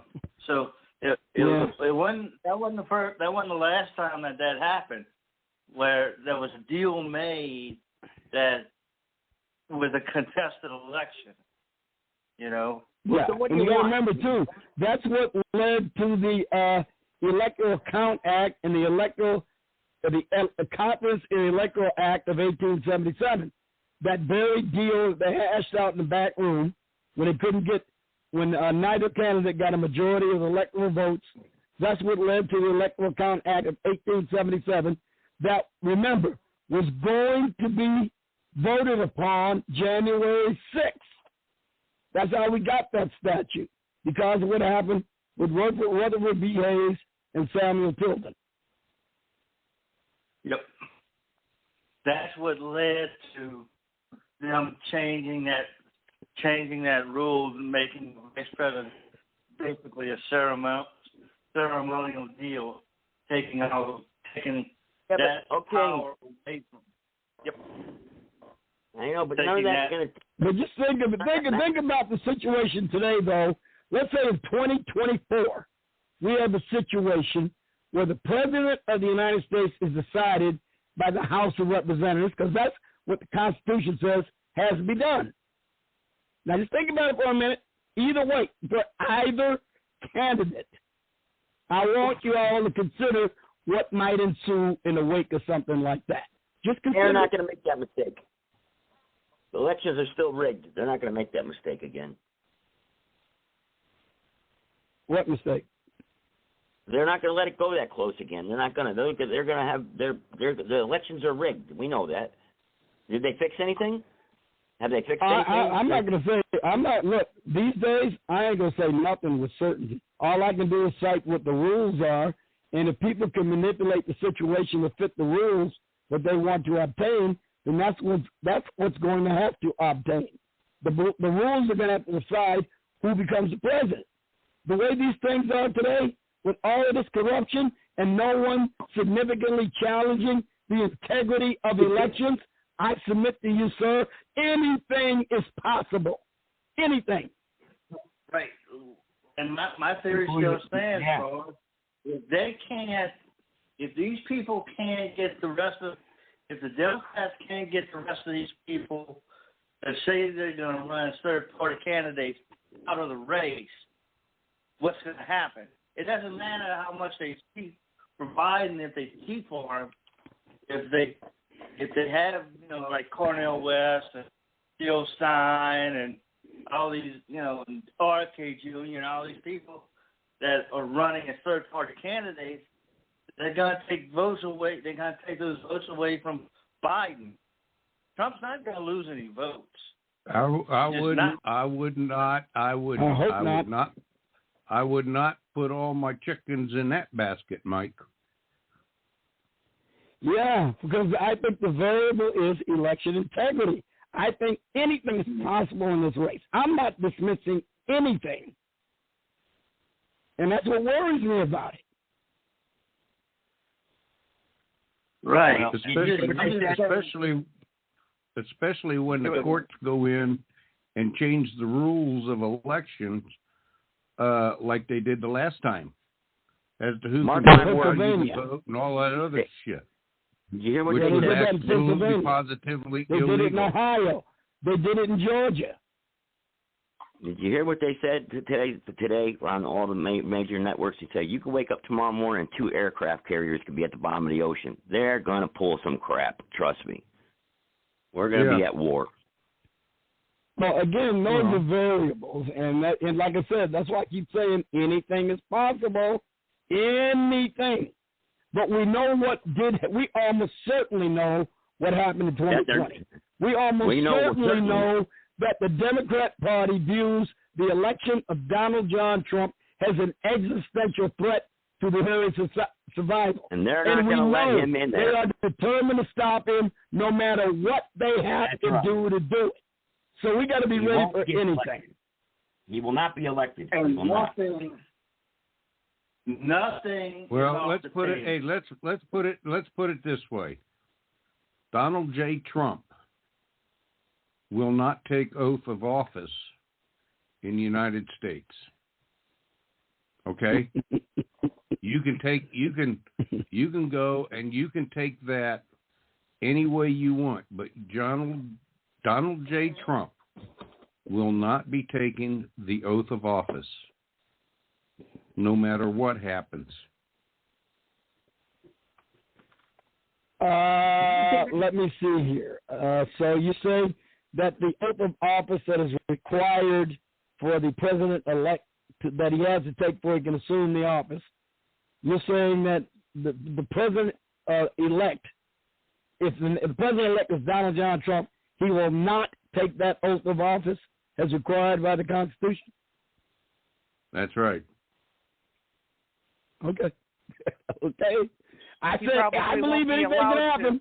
So I'm not going to dismiss anything. And Sarge. Yeah. Play that one out in your head, and you'll know what's going to happen. Man, believe me. He doesn't want to say it, and I'm not going to say it either. I know he's I've already said it. Multiple times I've said it. The A word. They figure they're looking at all these cases that are blowing up and everything. And look, that judge and whoever's shuffling around, mute yourself.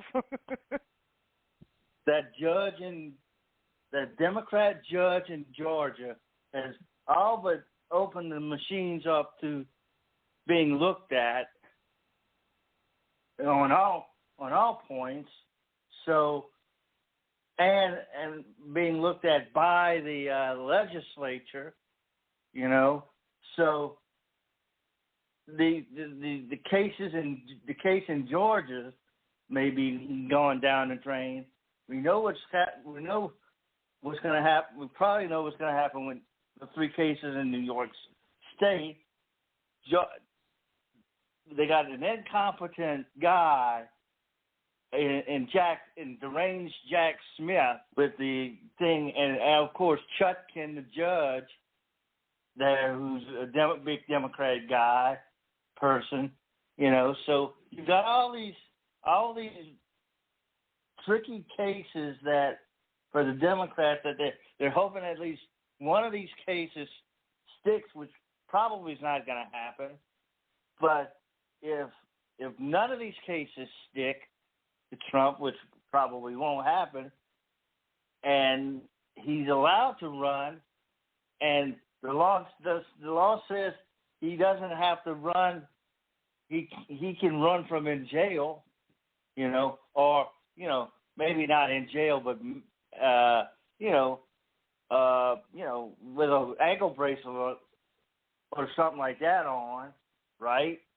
Because he can be elected even if he's sitting in jail. Right, but I don't think, to tell you the truth, I don't think the Secret Service is going to allow him to be put behind bars. I don't think they're going to do that, because if they were, then he'd already be there, because he's going after this judge in New York, and the judge has already slapped him with a gag order. And if you, generally speaking, if you disobey a gag order, what do they do to you? They put you in jail, right? So, well, theoretically now, as far as I can make out for the Constitution, the president-elect gets elected as either a convicted criminal or someone who is actually behind bars, which is unlikely. But again, I ain't dismissing nothing. I never thought I'd see charges like this against a former president of any type, ever. So I'm not dismissing anything. However, I don't agree it's likely, but let's say it happened. Let's say they put Trump behind bars.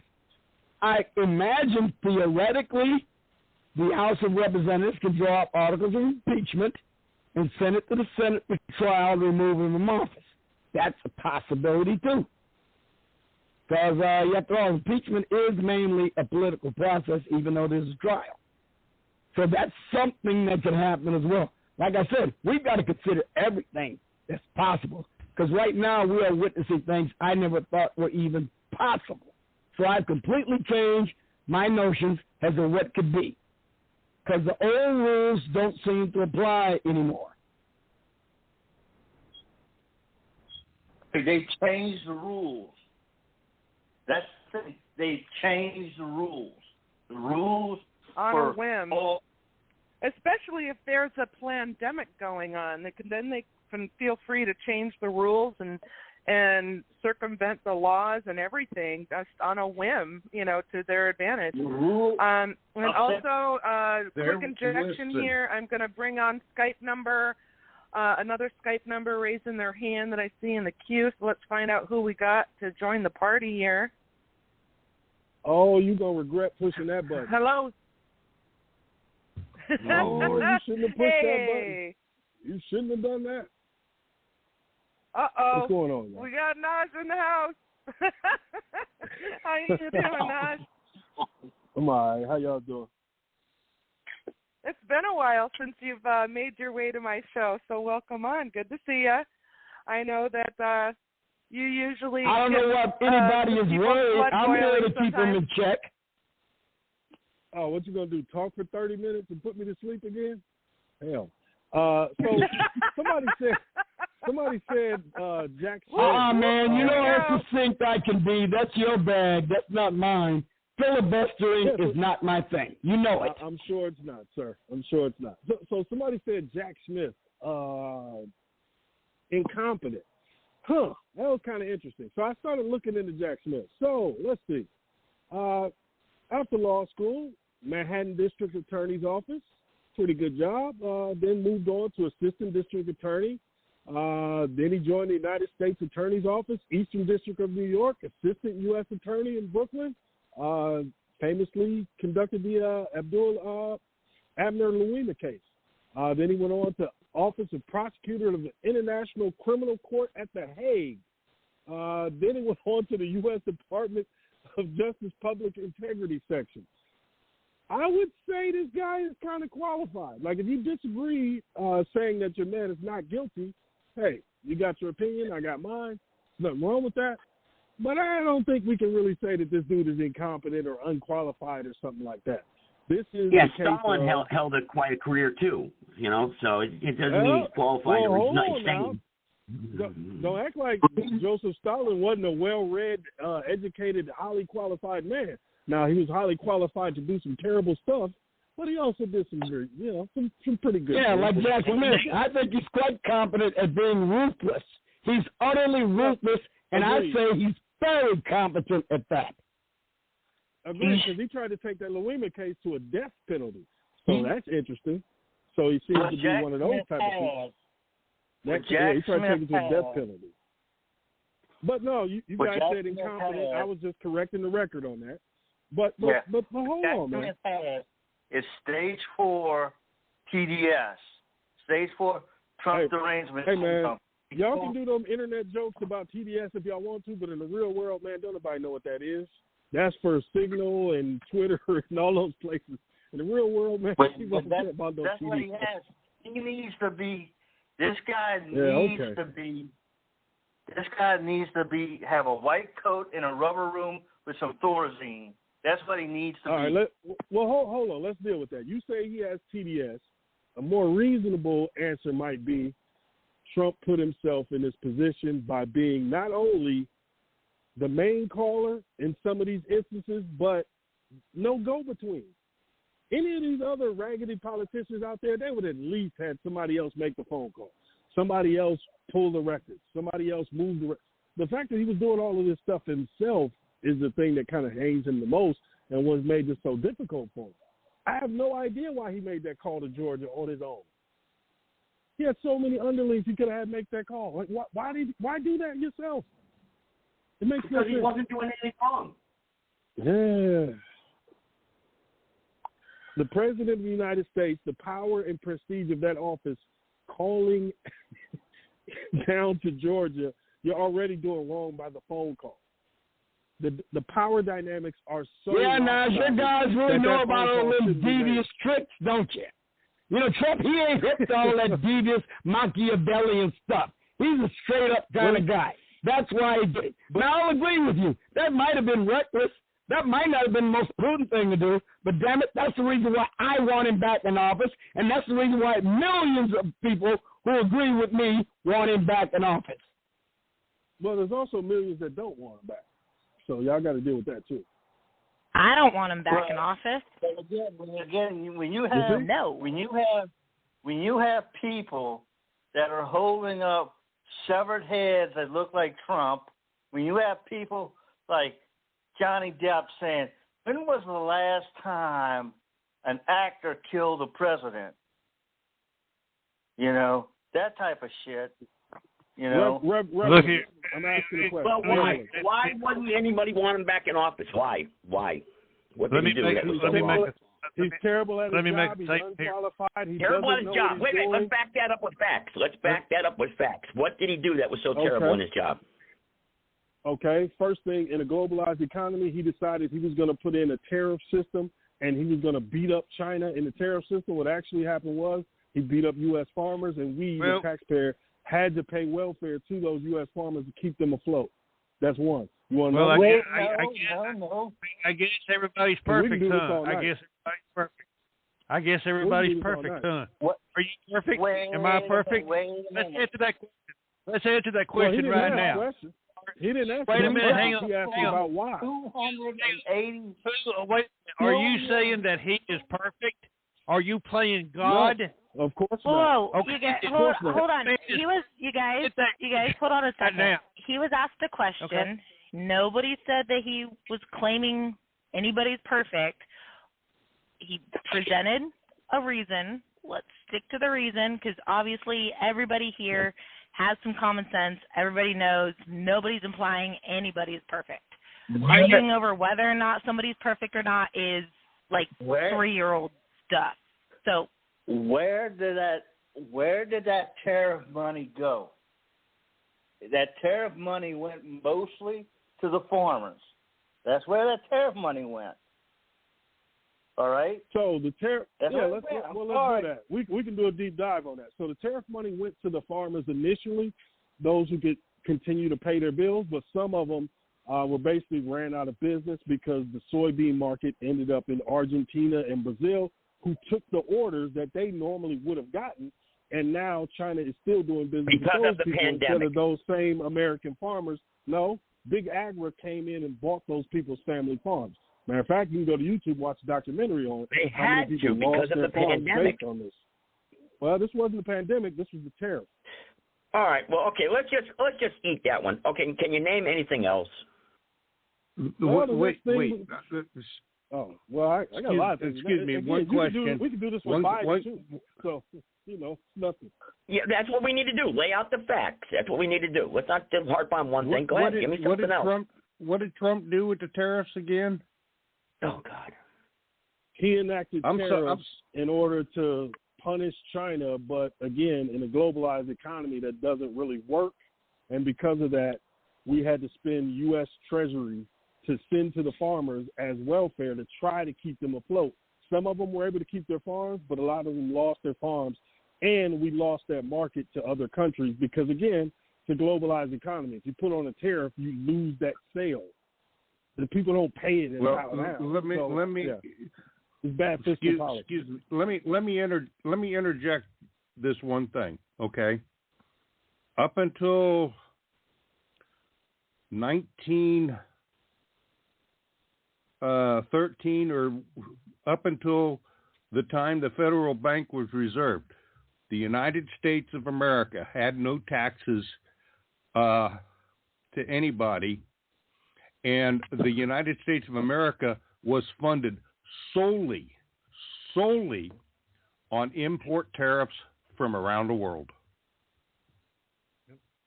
Because at that time we were an that was the only income the federal government had. Well, hold on. At that time we were an emerging economy who was trying to take markets from Europe. So of course we were still in their intellectual property. We were creating companies on the fly. Like, it was a real Wild West type of system we had going on back then. But of course that's what emerging economies do. So that's what we did. Now, at the time, that made sense. But now, in a globalized economy, that doesn't really work, which is why nobody else does it, or anybody who has significant holdings. Why, if tariffs don't work, why does China have unfair tariffs on us, and we never did on them? China doesn't have a tariff system. China has a closed economy with the Communist Party in China, which they're not a communist country. They're a blend of communism and capitalism. But their party decides how much outside money can come in and make investments. This is why you see Trump and some of the other big corporations kind of criticize China, because they talk about, hey, you want access to our markets, but you won't give us full access to your markets. You cheat as far as how much you devalue your money, and, you change the circumstances anytime you want. This is why the criticism of China is actually accurate, though. China does those things. They shouldn't be allowed to, but they do. Okay. Let's get off the tariffs. All right. I mean, all right, you said the tariffs already. All right. So can you name anything else? Well, we can go to the Muslim ban, the idea that the border was the most essential thing to Muslim ban. On. We can get to the getting rid of well, I'm almost done. We can get into him getting rid of regulations, not only in the meatpacking industry. You pick it. But also, well, you asked, brother. I'm giving them to you. Yeah, I asked you. Go ahead, pick it. When you get, He's not giving answers. He's giving me 20 different answers. He's giving me 20 different answers. Pick one. You asked they don't what know. else. You didn't say, give me one more thing. thing. I didn't. He gave me 20 you different asked him answers. What else? Well, he gave me 20 different answers. Let them Pick give one. The answer. Well, you don't have to pick one. We're going to talk about 20 different subjects. He's listing them. He doesn't have to be limited to one.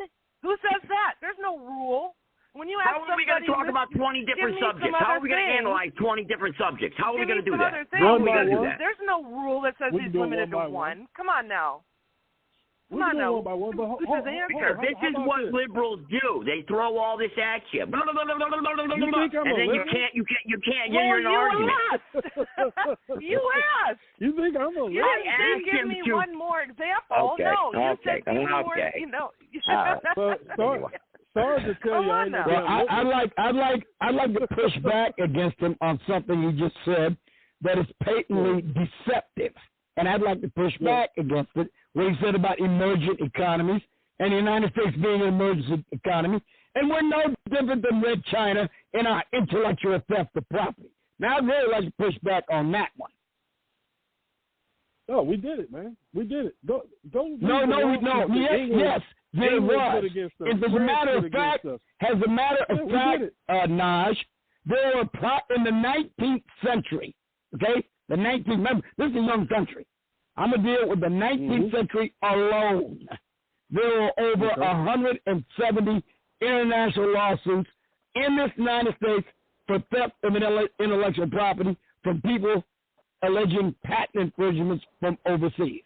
And they were fairly arbitrated and assigned. People always steal. The difference with the United States is that it doesn't allow it, and it allows a fair hearing in our courts. Let me give you a famous example of one that really goes to the heart of the matter.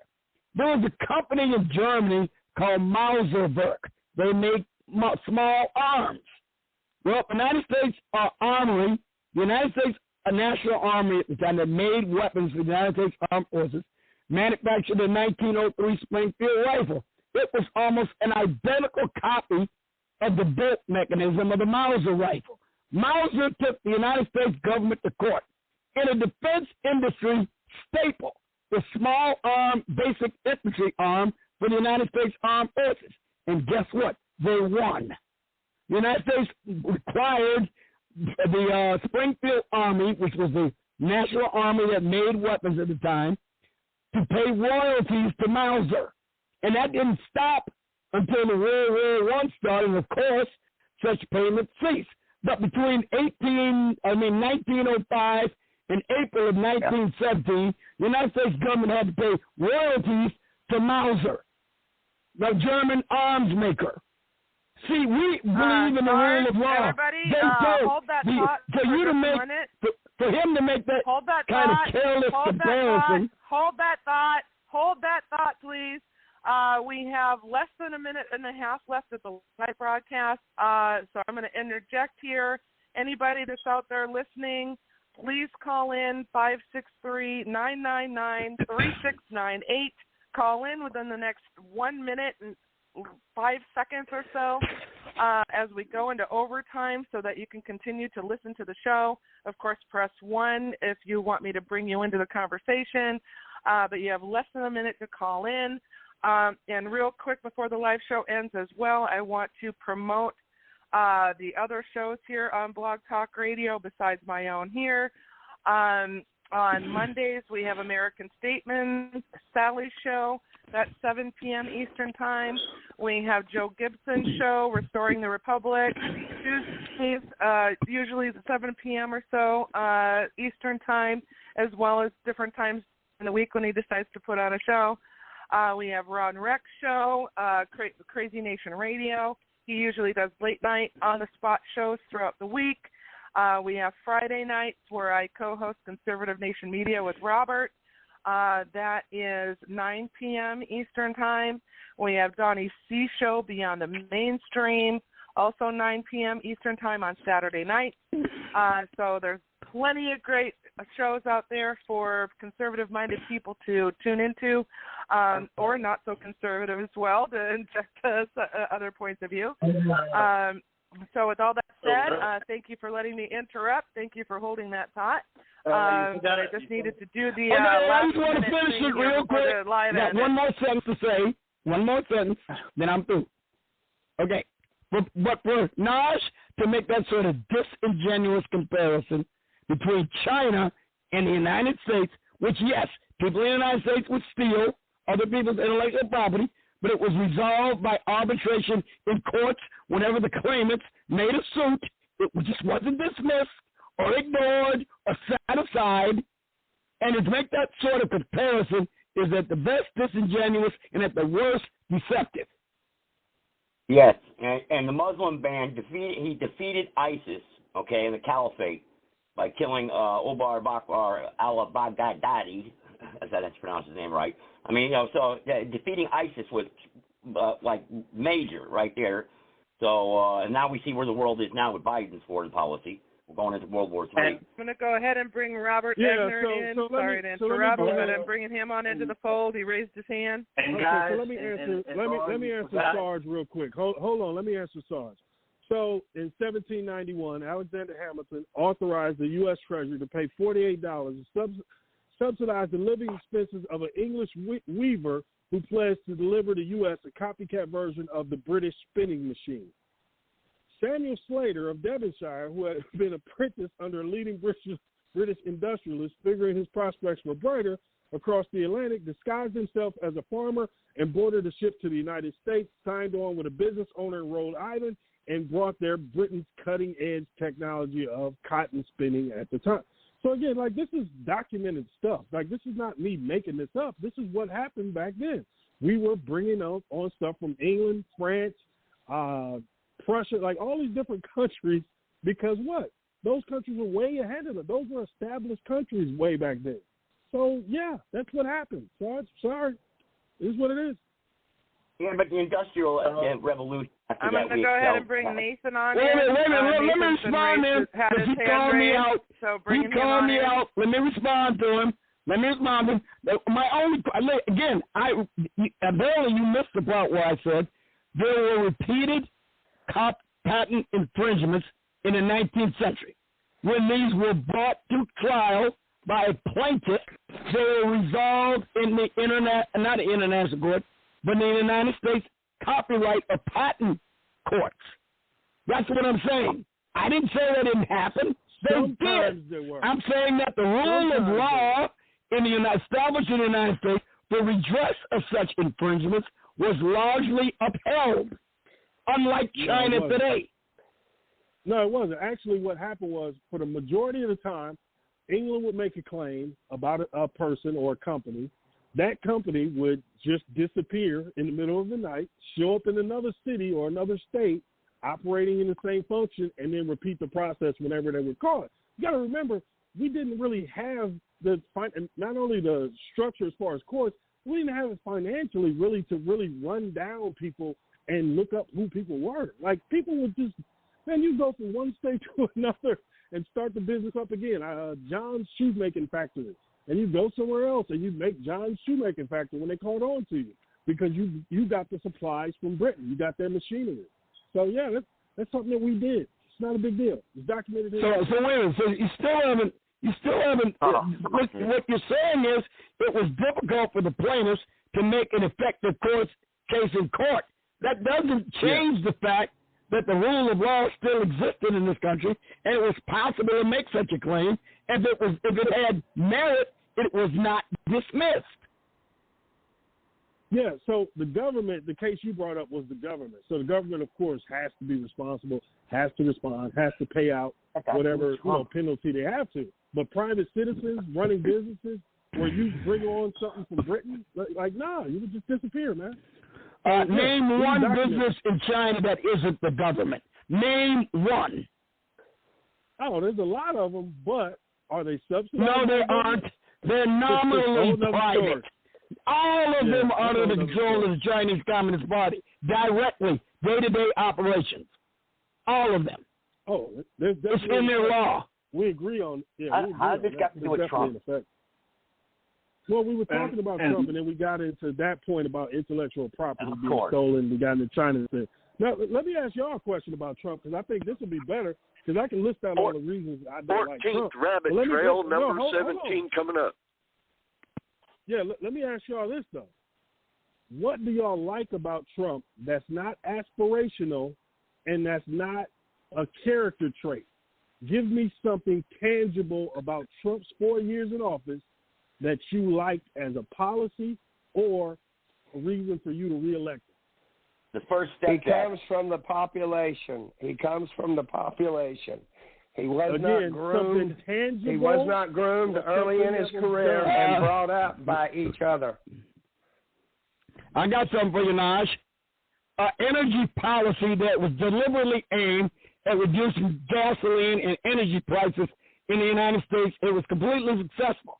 Us policies that created a secure border policy which minimized illegal entry into the United States. A deliberate policy toward that effect. Now, those are the first two. I got 10, but I'll let you respond to those two, and then I'll reel off a bunch more. All right. I got one other So you one. telling me, hold on, so you giving me those two. Now, for one, y'all telling me that Biden is supposedly helping build back the wall again. So if that was already accomplished, why is Biden spending money building back the wall? And then for the second one, sir, that's just not true. Gas exploration advancement started during the Obama years, and that has no effect on U.S. gas prices. Sure. None. Oh, come on. Oh, man, please. That's where it's not looking. Just because you pee in my face does not mean it's raining. Now, look, we got 8 million illegal aliens that come across the border under this guy, and you completely ignore that. You didn't hear my point. That minimized illegal entry into the country. Under Joe Biden, illegal entry into the country has been maximized. But you can I just say that just solve the problem? Hold on, you guys. Can I just say that just because Trump might be better than Biden doesn't mean that Trump's good. There are so many. He does not understand the concept of liberty. He understands business. How? Yes. How? Yeah, how? Remember red flag laws that he was a proponent of? He recently just came out and was all with a statement saying that he's all for stop and frisk and indemnifying officers and it's not red flag though. Cities. Increasing quantified immunity. How is that liberty acted? Like there's a couple things. Stop and frisk is not unconstitutional. It's not unconstitutional. Yeah, it's not red flag either. See what you think of it. How are red flag laws? Yeah, there you go. Not constitutional, or how are red flag laws? It's not red flag. Stop and frisk is not red flag laws. No, I listed two different things. I wasn't saying that they were the same. Rudy Giuliani had that policy of stop and frisk, and crime went down because people knew they needed to be right. Crime went down because they took away people's freedoms and harassed and beat the hell out of people on the street. Yeah. Yeah, people should not have to worry. People have the right to be secure in their persons. They shouldn't have to worry about walking down the street and what an officer is going to stop them for. That's a city policy. Okay. That's a city ordinance. Where else? Here's the thing. Look, here's the thing. This is the thing whenever I hear this discussion. Look, Terry stop. The ruling was Terry versus Ohio that dealt with stop and frisk and whether or not an officer could articulate a reasonable suspicion that the person whom he is dealing with is either engaging in activity that could be linked to criminal actions, or they presented a reasonable and imminent threat of safety to the officer. Now, they have to be reasonable. I'm not saying they are not abused. They are. Police do abuse the Terry stop ruling. But it's like anything else they do that is illegal and unconstitutional. You hold them accountable. Per se, stop and frisk done constitutionally is not unconstitutional. That's a state issue. You hold the police accountable to do the right thing. That's a state issue, I got a simple statement for that. Would stop and frisk be allowed on Wall Street? Or would they get their law team down at the police department and at the mayor's office and end it immediately? It is allowed on Wall Street, and it has been done on Wall Street. Sarge, stop. So it's not theoretical. You can pull up stop and frisk is legal everywhere that a state has not implemented rules against. Some states don't allow it. So a state doesn't have to allow it. in Supreme Court said No, that the state wants to allow their officers to do a stop and frisk, then it is not unconstitutional for them to allow them to do so. It doesn't require it, but it is legal and constitutional in New York. On Wall Street. You're missing the point. Sarge, you're missing the point. So in a trailer park, you can do stop and frisk. In a barrio, you can do stop and frisk. In the hood, you can do stop and frisk. But if you get outside of there into any financial district or where the homes are 400,000 and above, those people will call their lawyer and shut it down immediately. You will not harass those people's children. You know this. Have you ever considered that perhaps it is not as necessary to do stop and frisk on Wall Street? Necessary. I mean, I know you like to think that all things in life are perfectly equitable and equal, but they are not. They are not doing a lot of smash and grabs and armed robberies and burglaries on Wall Street. So the opportunities to do them are simply not there. They're not there. Sarge, the opportunity to do stop and frisk. You're having a problem understanding the question. The point I'm making here is this is a financial matter. It's in a certain area, whatever it is financially, you can get away with that stuff. Can't do it to other people. And you said they had no reason to in Wall Street.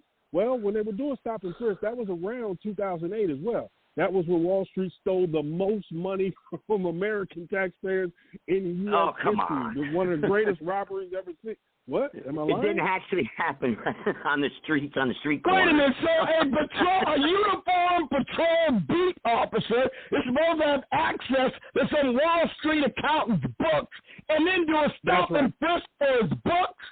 Are you crazy? Hey, man. That is a crime you find through investigation and going through records and getting subpoenas. That's not what a patrol officer does on the street. But the subpoenas never happened. What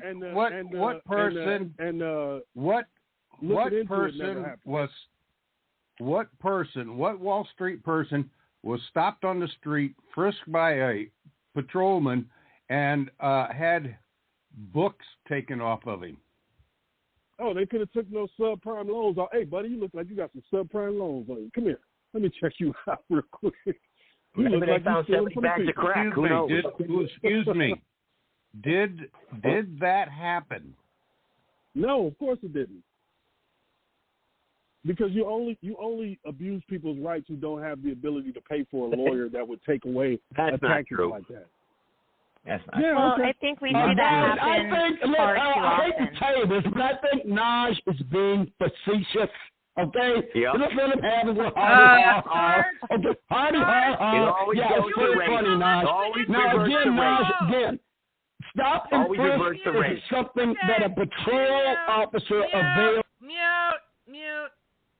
You are not allowed to interrupt my co-host when she's trying to speak. Screw that. Valerie, go ahead. No, you're fine. Maybe I should have started speaking about 15 minutes ago. Goodness gracious. We can get hung up on these little examples and what ifs and this, that, and the other. But if we look at what we know that the judicial system is corrupt. We know that people are abused, their rights are abused all the time within the system. Why on earth would we want to, as a federal policy, indemnify any and all police officers, the city, the state, so that they can, quote, fight without having to worry about the fact that they'll spend the next 10 years in court? That shows more concern for the system than it does for the individual rights of the people who are the ones that are at risk of being abused by those in those positions of power. And I won't say authority because they act outside of their authority. That is contrary to that's so contrary to the idea of liberty.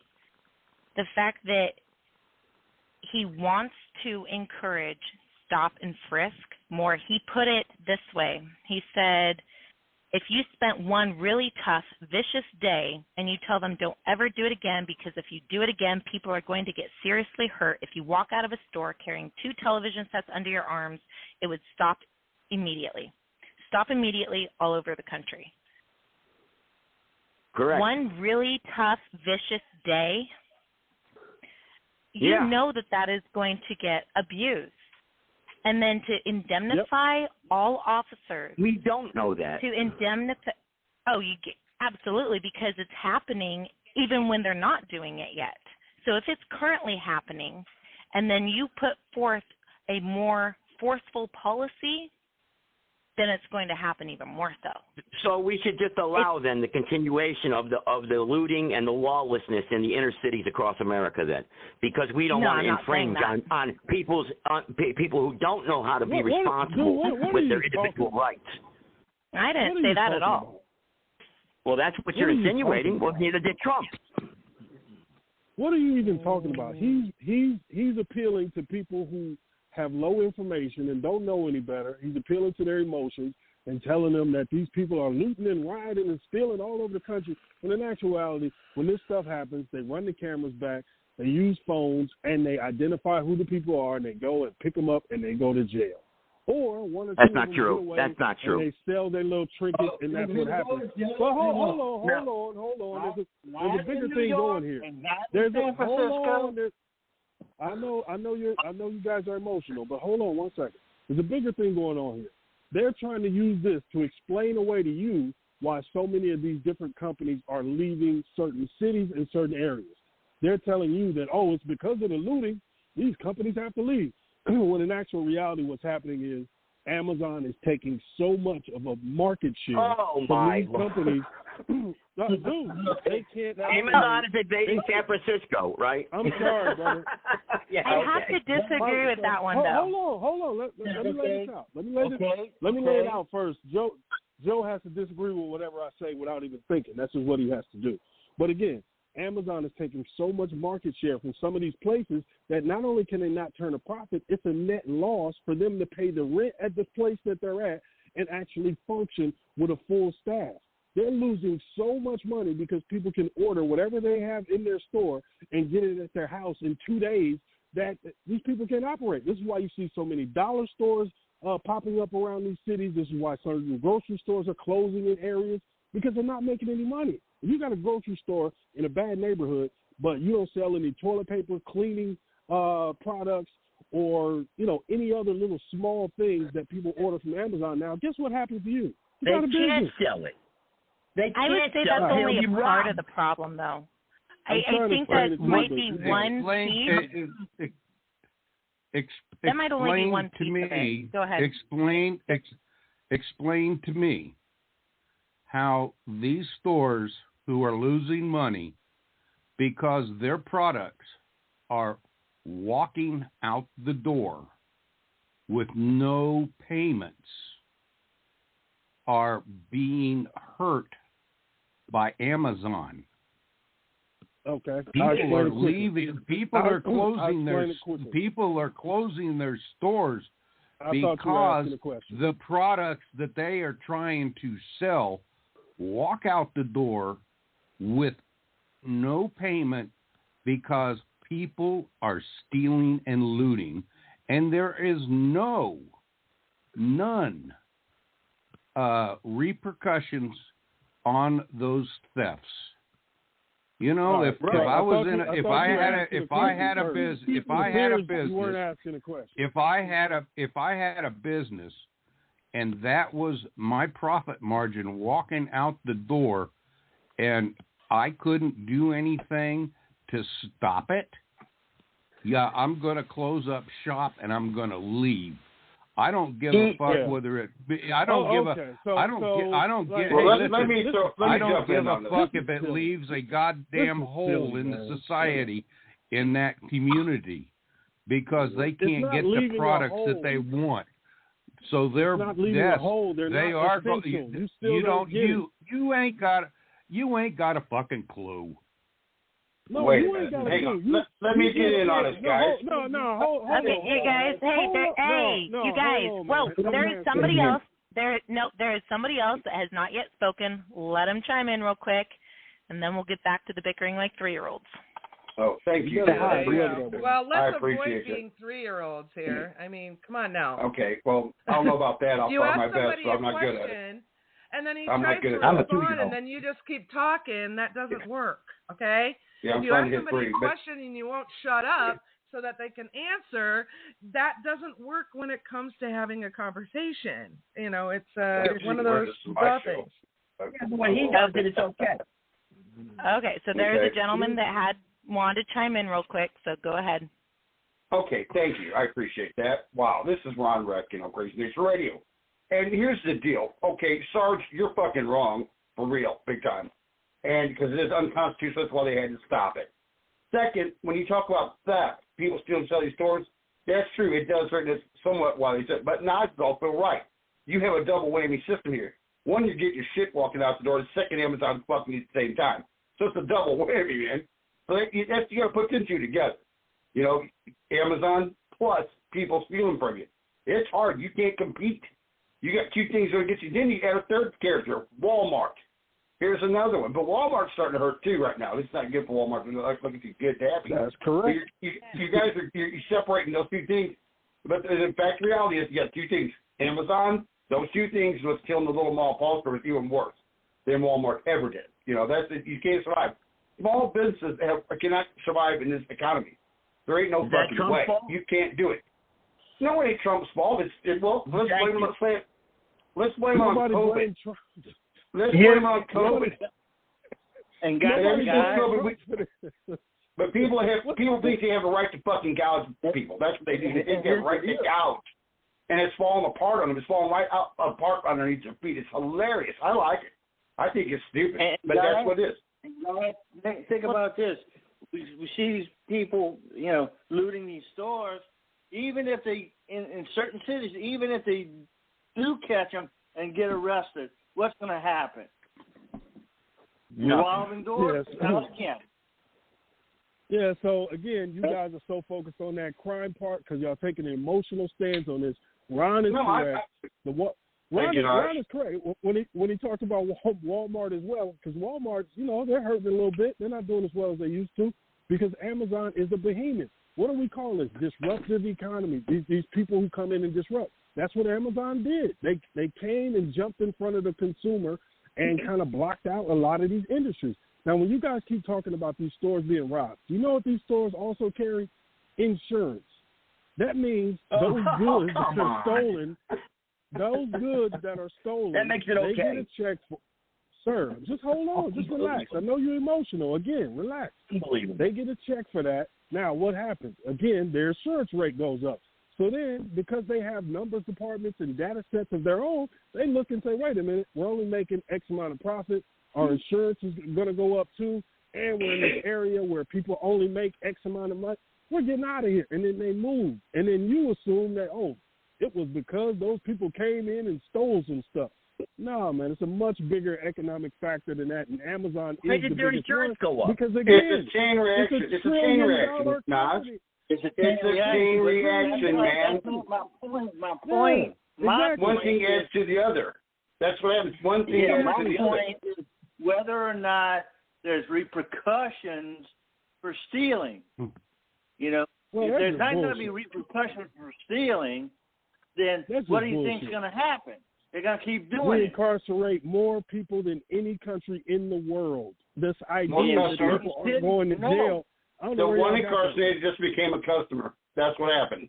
When you lock somebody up, they became a customer. That's right. The government pays money to the state. That's what happened. That's why we have more people locked up for more bullshit. You're not locked up under law most of the time. You're locked up under fucking corporate rules. You're out the next day without bail. No bail. 93 George Soros prosecutors elected. 93. So because George Soros' foundation donates money, you think they're what? What do you think they're doing? George Soros' foundation is a Marxist communist. They're under his thumb. Exactly. No, exactly. It's like any other. You gotta follow the money, guys. I could send y'all to the website. It's like any other thing. You write up your grant. You send it to the people. You hope you get it, like every other grant writer out there in the world. And most of the time, you're not going to get it. But does he have direct involvement with you? No. These people who think George Soros is some kind of communist or something, that dude was a damn currency manipulator. He is a capitalist to the fullest, a hedge fund manager in his early days. He damn near bankrupted the UK. Like, y'all think that dude is some kind of socialist, and he's not. He's a businessman. I have to agree with one statement that Naj made. George Soros is not a communist. He's a fucking Nazi. From World War II, he's a fucking Nazi. No, he's not. He's a Jew. He's a Jew. Yeah, George Soros is Jewish. In the 90s, he shorted the British pound. That's how he made the majority of his money, what kind of he's famous for. Hey, he's a raggedy, everyday banker who made a ton of money and now has his little foundation that gives out with the New World Order. He's with the New World Order. Yeah, he's destroyed. Let me. Can I ask a question of Naj? Little foundation, that's for sure. But go ahead. May I ask a question of Naj? What's up? Man? Okay, Naj, you want something? Okay, it's down at your local store. All right, not a problem. Now, are you going to take a chance walking into that local store and getting caught up in a flash robbery of that store, or are you going to play it safe and order whatever you want offline from Amazon or from some other online outfit? Wait a minute. You think those are the same? These aren't the same people. Everyday Americans, that's damn near all of us kind of order some. All of us on our phones probably got the app. Damn near all of us order something from Amazon. That's the majority of Americans. The people who are doing smash and grabs or, stealing like that, those are people who are taking chances because they know if they steal that stuff and get away, they'll be able to sell it on the street for a big. Naj, you didn't understand. You did not, Naj. You did not understand my question. No, you're making it either or proposition. Will you take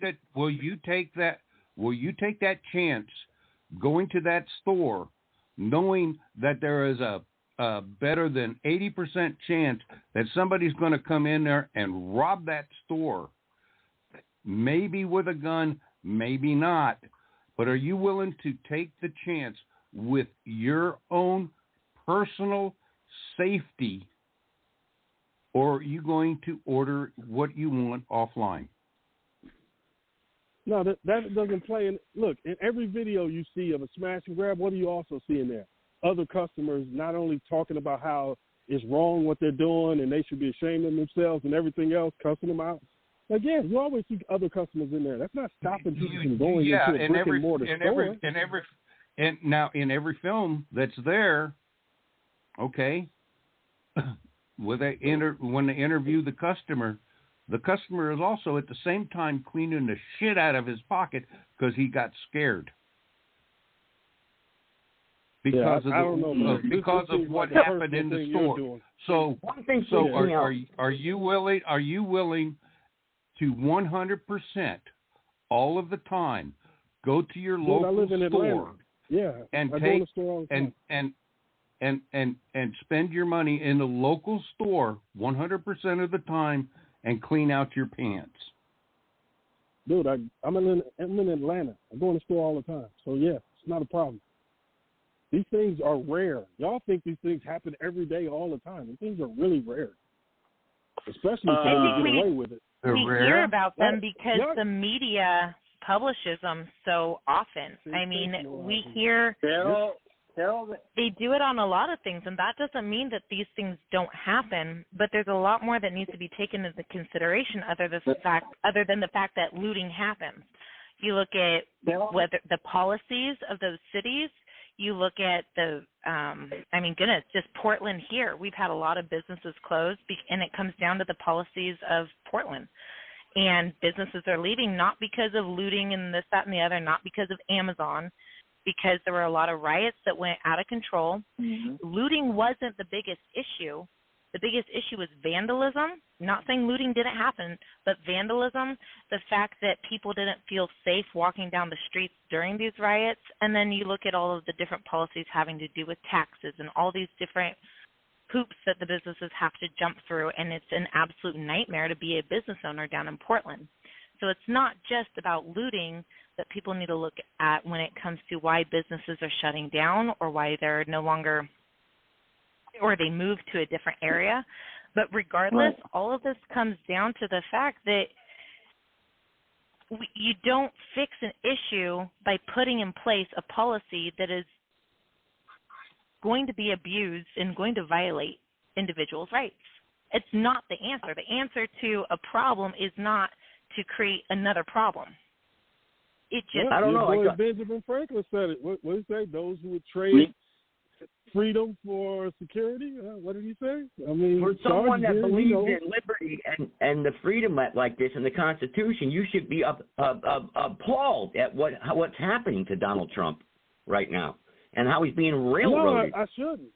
I asked y'all to name 2 things, specific, tangible things that you support him for, or things that he's done, and you guys couldn't do it. You took me on this tangent about. I did. Got us out of war. Got us out of war. He got us out of war for the first time he did before not. he left office. He did not. Before he left office, that we were at war with nobody. That's right. This is not true. We dropped the mother of all bombs in Syria. That was in the beginning of his presidency. That was the beginning. Yeah, and he wiped out ISIS. Hey, Rod, Nosh, you were right. You are 100% right. He did. He continued wars that were already in progress, and he executed on those wars that were already in progress. And by the time he was getting out, most of those wars were winding down, and we were pulling out of Afghanistan. We had lowered our troop numbers in Iraq.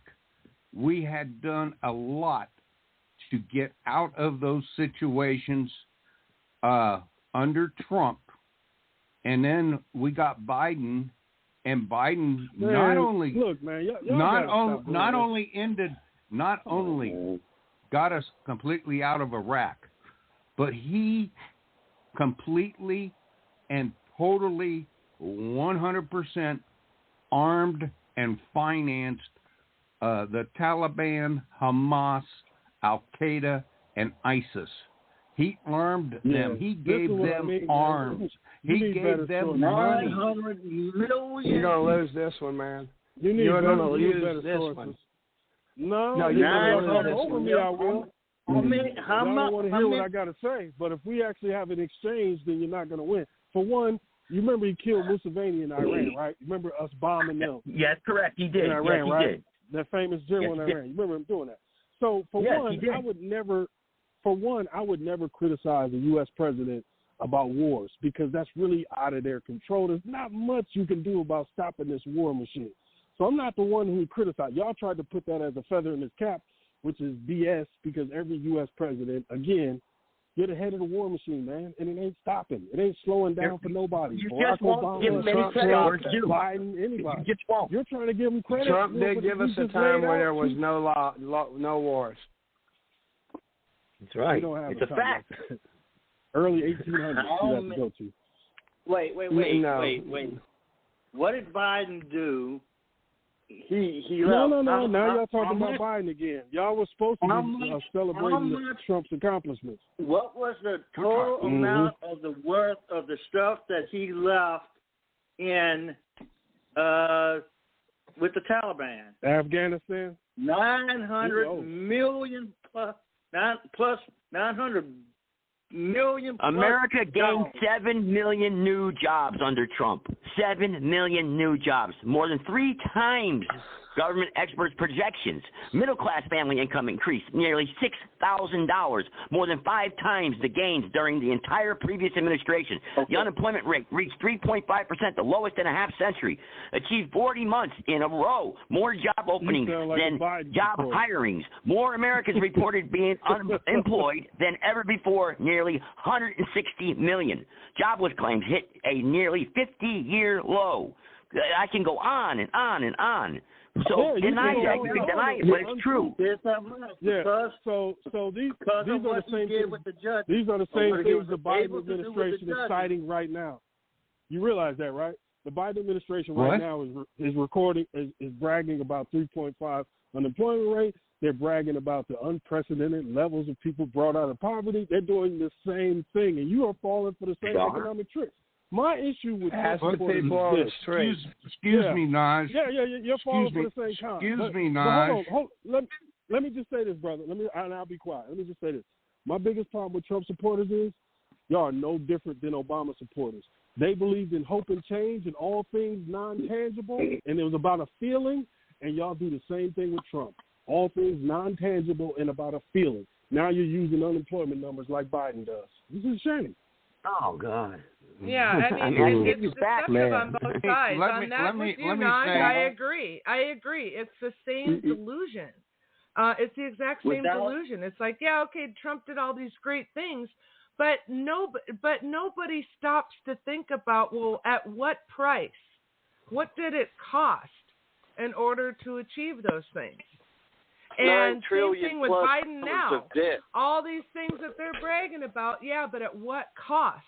We have home ownership that is completely robbing America of its wealth. When you go from a 3% interest rate to a fucking 7.5% interest rate on a 30-year mortgage, that is at least on average $100,000 of wealth that is out of that person's pocket paid toward interest. To what? The fucking Federal Reserve that raised the interest rates and keeps them high to begin with. It's feeding the fucking beast. The point blank, a typical family. You know, a typical family. And now Biden's going to, it's deception on both parts. All these things that Trump is credited for also came at a price. That's all I'm saying. And I think that's what Naj is trying to say, too. If not for Trump. A typical family of 4 earning $75,000, right, received an income tax cut of more than $2,000, slashing their tax bill in half during Trump's administration. You know what? In Biden is.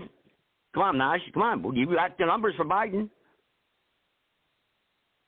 You know what Trump did also is during COVID, he pushed and supported all the masks, the shutdowns, this, that, and the other, and then his solution to it was approving.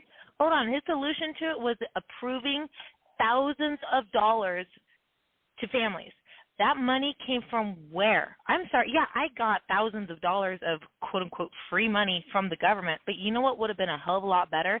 Not having businesses shut down, not having to be forced to wear masks, and having people sit there and not want to go to businesses. Those were up to the governors now. That was the governors. Well, hold on. That was the up to president supported it. He encouraged it. I don't care. I don't care if it ultimately came down to the governors in the individual states and what they chose to do. He encouraged it. He supported it. And then part of his solution was he was all for sending out free money instead of sitting there and saying, governors, no, this is crap. He could have been a voice. He had an opportunity to use his platform and speak up, and instead he didn't. He chose to push. It doesn't. Yeah, doesn't belong in office. Thank you for making sure that we know all of the governors were crooks too. We appreciate you letting us know all the governors were crooks too. Hold on, the guy does not belong in office. If he is going to sit there and go off of false information that he was fed, there were how many Americans that knew this was false, that this was crap, and that it was a violation of their rights and everything else. And you have the man holding the highest office in the country, and the excuse given for him is, well, he was fed bad information. I don't remember Trump saying lock down the country. I don't remember Trump ever saying that. I remember my governor in my state saying that. Do you remember him doing Operation Warp Speed? Supported it. Do you remember that? And you just tried to cite you said so do it. You said a family of 4 and the poverty line. So let's get to that tax code you just talked about. Did you know that the tax code that Trump put in, that it sunsets for people making less than $100,000 an hour a year, but it continues for the people who make multiple millions a year? Did you know that? He signed the Tax Cuts and Jobs Act. Yes, the largest tax reform package in history. Yes, more than 6 million American workers received increases, bonuses, and increased benefits thanks to that tax cut. Yeah, I know. I was a small business owner during that period of time. Let me tell you something. It was the best economic time I've ever seen. No. You just talked around it. He set up a tax cut that for you would last 3 years. But for the people, the wealthy class who were donors to him, create it jobs would be permanent. Do poor people create jobs? Oh, do poor people create jobs? No. You cut the corporate tax. That's how you create jobs. You don't understand. What is the most frustrating about all of this is that the majority of people that will claim to be Trump supporters will sit there and not be honest. They want to list all of these good things. Hold on. They want to list all these great things that they believe that he did, but they do not want to acknowledge the harm that he did do. I will be the first one to admit that if it comes down to Trump as the Republican nominee and Biden, I'm voting for Trump. I'm going to. I mean, I will own that 100%. At the same time, I am not going to sit there and say that he is the best person for the job, or that he is liberty-minded, or that he is God Almighty, like so many people like I'm not saying he's God Almighty. I'm not. I never said that. Can you name one president? Said that you did. Can you name one president? Yeah, but you're making you're making that insinuation by saying that. Now, but can you name one president? Can you name one president that did more as far as massive deregulation? Okay, that ended the regulatory assault on American businesses and workers across this country. Can you name one president in your lifetime that did it more? I'm only 38, and I only started paying attention relatively recently. Quite frankly, I would rather a president who stood for liberty than anything else, because if they have that foundational value of liberty enshrined in their belief system, then all the other things will fall into place. If he did, then he wouldn't have done the other things that he did. True. To back her up, it's like I said earlier.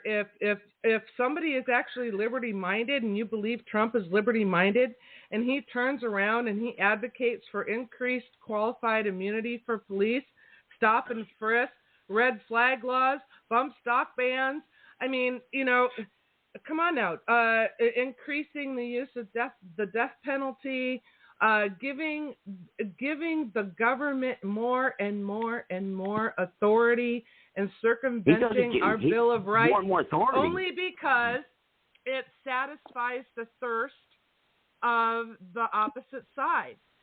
Both sides can be bloodthirsty warmongers, and yet, you got to see it. Both sides had the best economy. We had the best economy. No, we didn't. I mean, what are you talking about? You're delusional. What do you mean at what price? I didn't lose any liberty. I didn't lose any of my liberties. Our debt increased long before even COVID came along under Trump. So what? Make the debt $100 trillion. So what? So what? Hold on. Just because you don't lose, just because you don't realize. The inflation we're talking about started long before COVID under Trump. It started long before Donald Trump. It started with the passing of the Federal Reserve Act and President Wilson. What are you talking about? Donald Trump had nothing to do with the inflation in the Federal Reserve. You made a comment that you didn't lose any liberties. But that's right, I didn't. How many people? Okay, that's you. How many other people did? Exactly. And that's the problem. Well, I don't know of anybody who lost any liberty because of Donald Trump. So he's because they didn't get the vaccine. How many people lost jobs because they didn't get the vaccine? The narrative is this is listen. I understand your thinking. I get it. I understand it. That question. Well, I didn't hear you. Go ahead. How many people lost government jobs or government-connected jobs based on not getting the vaccine during his administration? I don't know. I don't know, to be honest with you. Or how many people in the military were kicked out? None. Because we cannot sit here and pretend like people didn't lose liberties under Trump. Those policies didn't start until after Trump was out of office. Exactly. Yes, Trump's the only president that said he would restore the republic. He did only Operation. president. Hold on. We were waiting on the vaccine. He did Operation Warp Speed. When the vaccines came out, that's when you had this big influx of people in the anti-vaccine movement come out, and that's when we started getting into these hospitals and all these different places that had to lay off people because they refused to take the vaccine. What are you talking about, Ron? Blame China for that stuff, not Trump. You know, I mean, look, Donald Trump is the only president. You're trying to give him a pass. You're trying to give him a pass. I'm not giving him a pass. I'm not giving him a pass. I'm not saying he was perfect. You just did. You just fucking did. You just did. No, I fucking didn't. I said you can blame it on China. You can blame that on China. Fuck that. That's a cop. That is China's. That's where it came from. That's where it came from. Weapon. You're trying to tell me that because China did something that gives him the ability to remove people's liberties? So you're going to tell me that Donald Trump's the same thing, the same page? You're going to say Donald Trump's fault? It's Donald Trump's fault? And not allow us to use them? But you're going to say it's Donald Trump's fault? Wasn't it under Donald Trump's realm that Fauci He's not a king. was funding He's not a king. Not only the Chinese lab in Wuhan, but here in the United States, Chinese-backed labs here in the United States. So what would you rather have then? NIH. So what do you want to have? That was under Trump's umbrella. You know, that was Biden, though. He didn't have the backbone to fucking go against Fauci either. When Ross Perot was, when Ross Perot was running, everybody cried they wanted a president that understood the economy. We got one. He did what he was supposed to do. He fixed the economy. We had the best economy ever. No, okay, we didn't. Ever. That didn't happen. Yes, we did. Oh my God. Okay, let's say we did. What? Let's say we did. I read the numbers off to you. I read them. Dispute them. Just for the sake of argument, let's say we did have the best economy under Trump. That does not change the fact that he did things and promoted things and encouraged things and used his platform to promote things that showed he does not understand liberty. No. He did make mistakes, yes. But he's not perfect. There will never be a president that will govern perfectly in anyone's eyes and everyone's eyes. However, he did say he would restore the republic. He said that in his inaugural address. He's the only president in my lifetime that ever said that. And that's the most important thing. Yeah, but if we're punch drunk on... Wait, let me talk for a change, you guys. You get to ramble on and don't let anybody else go talk. ahead, bro. Yeah. I mean, it's one thing to say, you like Trump and everything, but as long as you're punch drunk, focused on Trump and not being, saying he's not the perfect candidate, you're not going to find a candidate any better because you're this demented mindset stuck on stupid. Who's stuck on stupid? None of these guys there are no other candidates better than Trump right now. Exactly. That you know of. Because we don't have a candidate better than him right now, or because you don't think that we do, that means that we give him a pass on a bunch of shit? That means that we have looked past the fact that he violates. We're going to have to pick somebody. We're going to have to pick somebody unless you want to go out and restore the republic and have lawful elections. We got at least 11 more months to find them. Yeah, okay. Yeah, the narrative that won't of the ever media. happen because anybody that's truly liberty-minded doesn't have the funding. In my mind, Trump's greatest success, and you can maybe make the argument that he had help with this from Harry Reid, was the judges that gave us Bruin, that gave us, that sent Roe versus way back to the I know states. that. I know that. I know. How about that right there? Most important, Okay. the Supreme Court. I got a correction. We keep saying Roe v. Wade back to the states. Roe v. Wade was never at the states. It was abortion was against the law. It was done illegal, or it went to Mexico.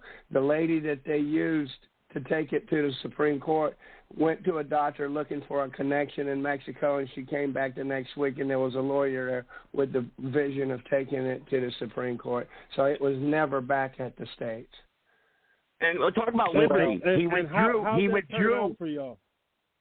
Talk about liberty. He withdrew from the job-killing Trans-Pacific Partnership. Okay, he ended the North American Free Trade Agreement, NAFTA. Oh, talk about liberty? I mean, come on. The USMCA contains powerful new protections. What's that? And he got us out of the goddamn WHO. Exactly. No. That's liberty. No. That's liberty. That's getting us away from the New World Order. No, we're still connected to the WHO. Matter of fact, you want the Biden. numbers and data that the WHO has. Yeah, Biden took us back into that bullshit. Yeah, but no nation should opt out of that. You want the data that they have because they're using global data. You want all of the information you can get. Oh, and you talked about exports. You talked about exports knowledge in the beginning. Over 90% of American agricultural exports to Japan now receive treatment, and most are duty-free, okay? So you're talking about that? All right. Yeah, that's true. No, I was talking about the World Health Organization. But the other part... I was talking about in the beginning of the conversation. You brought up exports, imports. Yeah, I got it. And we renegotiated the United States-Korea Free Trade Agreement, doubling the cap on imports of American vehicles and extending the American light truck tariff. I mean, brother, what's wrong with that? Good things. But again, that's not a good thing. Back to that, yeah. So going back to that Trans-Pacific deal, that was actually a deal to create allies over there in East Asia to hurt China financially. That actually was a smart partnership to come up with. Still a good thing for America. That was smart. Yeah, that was smart to do. He shouldn't have opted out of it. That's a bad idea. Just like opting out of the Paris Agreement. That was another bad idea. So all those climate change contracts that are going to go out across the globe, we're not going to get them. Other nations are going to get them. Bad idea. Good. I want other nations to spend their fucking money on those fucking contracts rather than my tax dollars.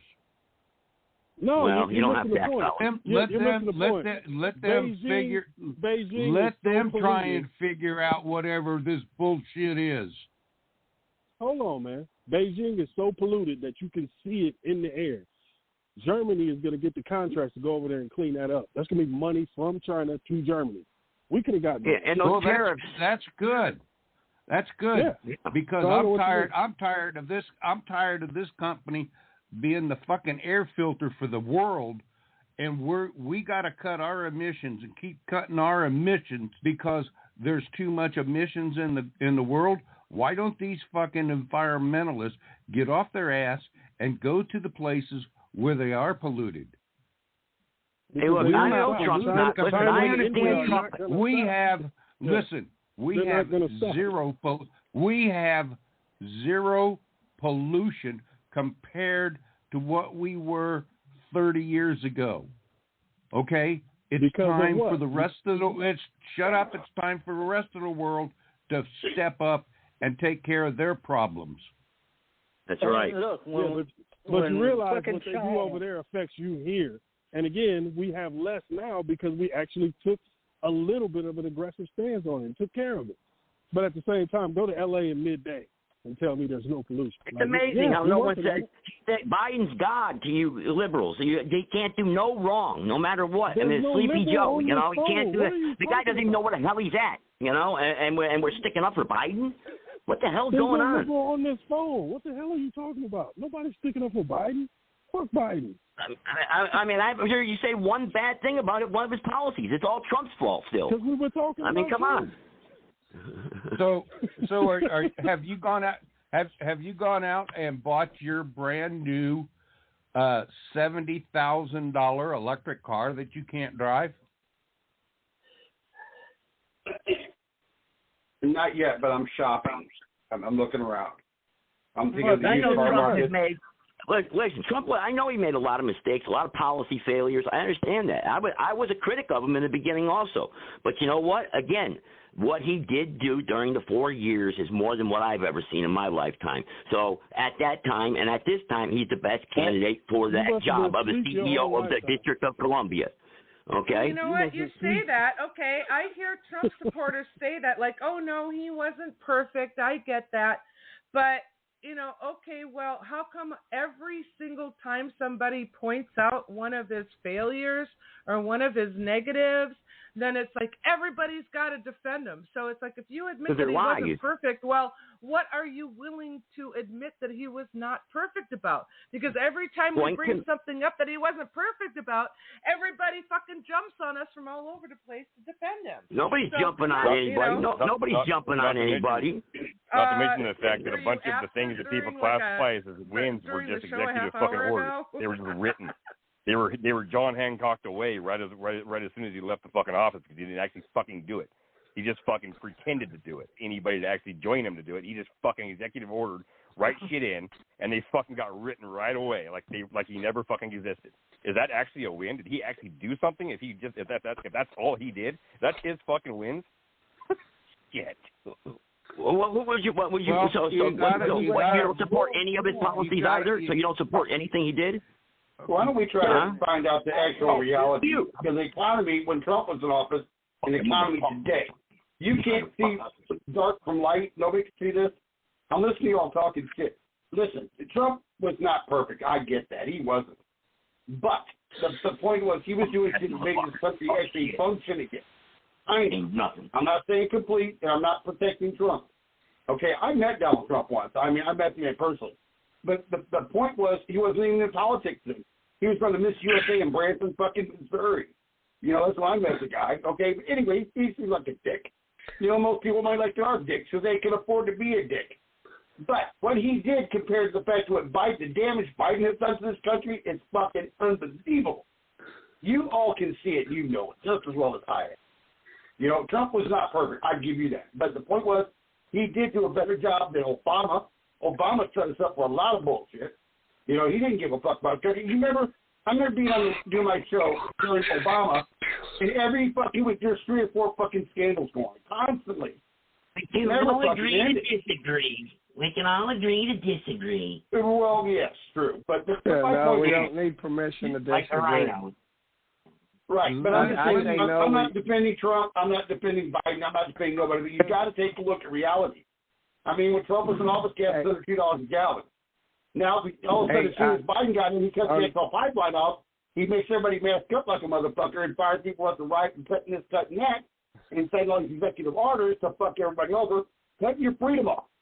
Completely cut fucking freedom off. On that, we agree to disagree. We don't need permission to disagree. We got that right from God, and it's confirmed in the Constitution. Yeah, that's right. One thing.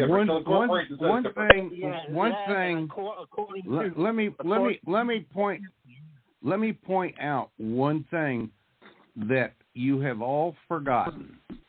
Okay, Trump was not the president of the United States. Trump was the president and CEO of the corporation of the United States. Yes. That's right. There you go. Now you got Thank you very much. Thank you. Hey, Sally. Lori, I know everybody's in their conversation, but I got something on my mind. Can I get my therapy? Won't take me but a second. Take your therapy, please. Okay. Yeah. Okay. Listen, we are taking a therapy minute. By Nathan. Yes. Okay. Hey, listen. I've been hearing, we all been hearing in the news recently about this new technology where a police officer can stop your car, any car, not just, an on-stone car that's equipped with that, but they're going to have the technology and I'm for that in the sense that, you can stop some fool before he gets up to 100 and kills a bunch of people. But we've also been having a problem in the Middle East with in the Iran area. Somehow or another they're able to send signals into GPS of the plane, and the planes can get off onto another location. And I've been thinking about that along with the stopping the crazy people. If that fell into the wrong hands, then you know what, that would be the perfect ambush in America. You want to just stop all traffic and just start bam. Maybe some of y'all can think about that later on, like after the show next week. Technology's been around, brother, quite a while. Believe it or not. Yeah. And you gotta remember with the rat-tat-tat-tat-tat, there's one thing that you have to remember, that the military age illegal alien males that have come into this country under the Biden administration outnumbers the entire United States military by about 10 to 1. Just thought I'd throw that out there. Yes. Before yes, anybody keeps going on this, I need to sign off of here real quick and say good night to everybody. I've got kiddos to get off to bed and whatnot, so I don't want to hold up y'all's conversation too much, but I just wanted to jump in real quick, say thank you guys for a lively discussion. And thank you. It was it certainly was that. Hey, Val. Oh. Merry Christmas. Go ahead. Val, this is John We Doe. have to take about 10 minutes before we can actually let you go, right? Like, that's the standard protocol. Right. Yeah, Val. Go ahead. Yes, sir. Val, this is John Doe. If I run for president, will you be my vice president? Sure. I would love to. How's that? I would vote for that ticket. Oh, good lordy. Hey. America would be pressing them. Val? Yes? Say good night and thank you from at least me to your kids for allowing you to be here tonight. And thank you to your the gentleman says boss. Thank you for I'll be honest with you, I didn't know there was kids behaving listening. and letting me be on here. I didn't know there was kids listening, so I apologize for talking, because I won't do that then, because if there's kids listening, I won't have these discussions. Then I didn't know. I did not know that. God, that's respect. God, that's respect. No, they don't hear the entire conversation. They get to hear me on my end, and sometimes I get a couple eyebrows raised at me, or like, "Ooh, Mom's yelling at somebody other than us." But they don't hear the entire conversation. For them to observe. You mean, outside of our language, which I will say is atrocious, but we're all adults here. But we all are throwing sides out on both sides of an issue, and having rather spirited debates, shall I say, that would normally, hopefully, educate the uneducated people out in the world, and you're not allowing your kids to listen and make a determination whether we are all screwed up or right, but they could at least hear the conversation and say, you know what, that guy from Alaska, he's so fucked up. He's out in left field. He needs to go get institutionalized. Oh, well, they don't dare say that, first of all. But thankfully, you can go back and listen to these shows still. So that is an option. If they were listening live, I would be answering so many different questions on so many different fronts. Oh, my goodness. So, no. After the fact is generally better. What did they mean by this, by that? Yeah. Homeschooling took a whole nother turn, didn't it? Yeah, homeschooling. Yeah. Well, you could maybe work this into a civics class, maybe. Oh yeah, I'm. There's a lot to be learned from you guys, so it definitely gives me lots to think about too, because I do homeschool. So some of these things we actually do discuss, and sometimes I think my 9-year-old is smarter than half the population because he. Thank you, Samson. He just yelled, "You're welcome." And you say he's homeschooled, and you think he's smarter than half the population. Well, I can tell you this for a fact. Okay, he is smarter than half the population if he's been homeschooled. Well, he'll sit there and I'll mention something, and he just, that's dumb. It's like, exactly, kiddo. But you know what? Half the country voted for it. So it's, oh, yeah, gotta love them. Yeah. But anyway, I do enjoy all of you guys, but I do need to run, and I will miss you not be on week. next week. Yep, but I will be here the week after that. Yep, I will miss you next week. Okay. But I really love then, having you on. You know that. So I really appreciate your contribution and helping to try to keep the reins in on this crazy ass show that my show turns into. No worries. Let your kiddos listen only to Lori-Ann's voice for next week, so they don't miss out on an episode. Well, I tend to be one that things that they probably shouldn't hear too sometimes. So. Oh yeah, like on my birthday. That's why I rate my show a PG-13. Like, if you're gonna let your kid under 13 listen to the show, you're warned. I think on my birthday it should have been rated R. Putting out lately. Right. We're mild compared to what Disney and Netflix puts out that the kids watch. So hey. Yeah. So all right, y'all take care. Enjoy your conversation. I'll let you get back to the debate. All righty. Good night, y'all. Thanks so much, Val. Hugs. Have of a great course. week. Good night. You guys too. All right.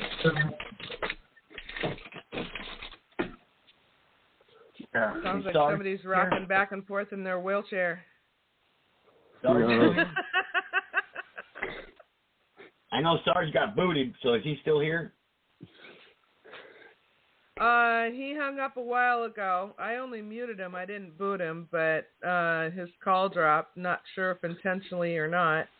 You hurt his feelings. I meant to bring him back on when we got the chance, when people had the floor.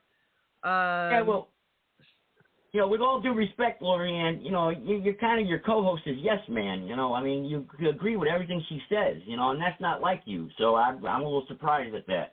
I mean, even when she's wrong. Once in a while we disagree, but she and I are very like-minded. Most of the time I agree with her.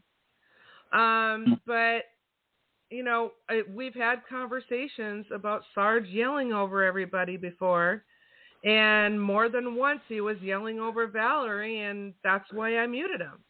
It's like, no, my co-host, you treat her with respect, and you don't yell over her when she's trying to inject something.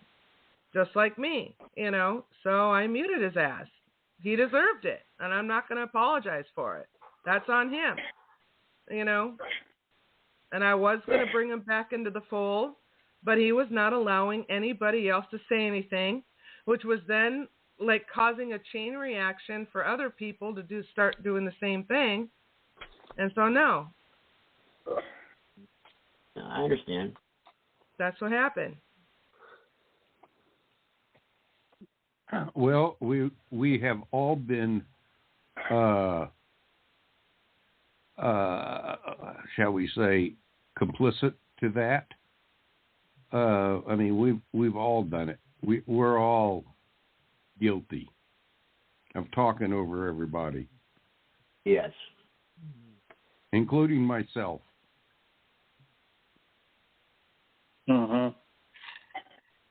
And I do really try not to do so, but, on my show, though, when it's my show and I'm the host and I need to, like, hey, I'm bringing people in, or hey, I need to make an announcement, or, whatever, as the host of the show, I think it's pretty much, one of those customary rules where you don't override the host of the show.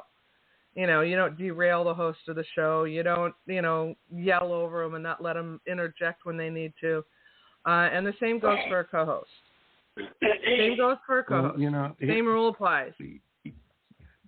Well, my dear, I believe that, I've never had a show, and I don't know what your dashboard looks like or anything like that. But you do have the ultimate mute button. And when you got to make an announcement or you want to do something, don't be afraid to use your mute button and shut everybody up, especially when you're going to make announcements like at 5 minutes before the end of the show and then plug everybody's show and all of that. Just mute us all, Yeah, it takes longer to do that than it does to make the announcement. Because it takes like 3 to 5 seconds. Gibson, you know that. It takes like 3 to 5 seconds to, like, when you press the mute and then it, like, thinks about it, or unmute and then thinks about it. It's like, and so when you have 12 people on, going through and muting everybody, that's going to take at least 30 to 45 seconds. And then make your announcement, and then spend another 30 to 45 seconds bringing everybody back on again. It's like it takes more time to do that than it does to just make the fucking announcement that you were wanting to make. Well, you know what? Here's the thing, okay? It takes 30 seconds, 35 seconds, to get everybody muted. So what? Mute everybody, And then 35 seconds. You're so 35 wrong, seconds boy. to get everybody back on. You're so wrong. No, I love you like a brother, but you're so fucking wrong. That's a so pain wrong. in the ass. So wrong. Here's what I do. I tell people, shut the fuck up. The switchboard works. Big boy's right. The mute button doesn't work nice if you have to use it. Pretty good. Can't control them at all. Mute the fuckers. Mutilate. That's my policy. Sometimes you gotta hit it like 2 or 3 times before it finally registers. Like, oh, you want to mute or unmute somebody? Okay, I'll respond. Finally. Yeah, but people like mind their stuff and shut up for like whatever 2 minutes I need. The repetition of the same point over and over. Do you? Well, I've changed my format, my show. I'm going Christian. Fuck it.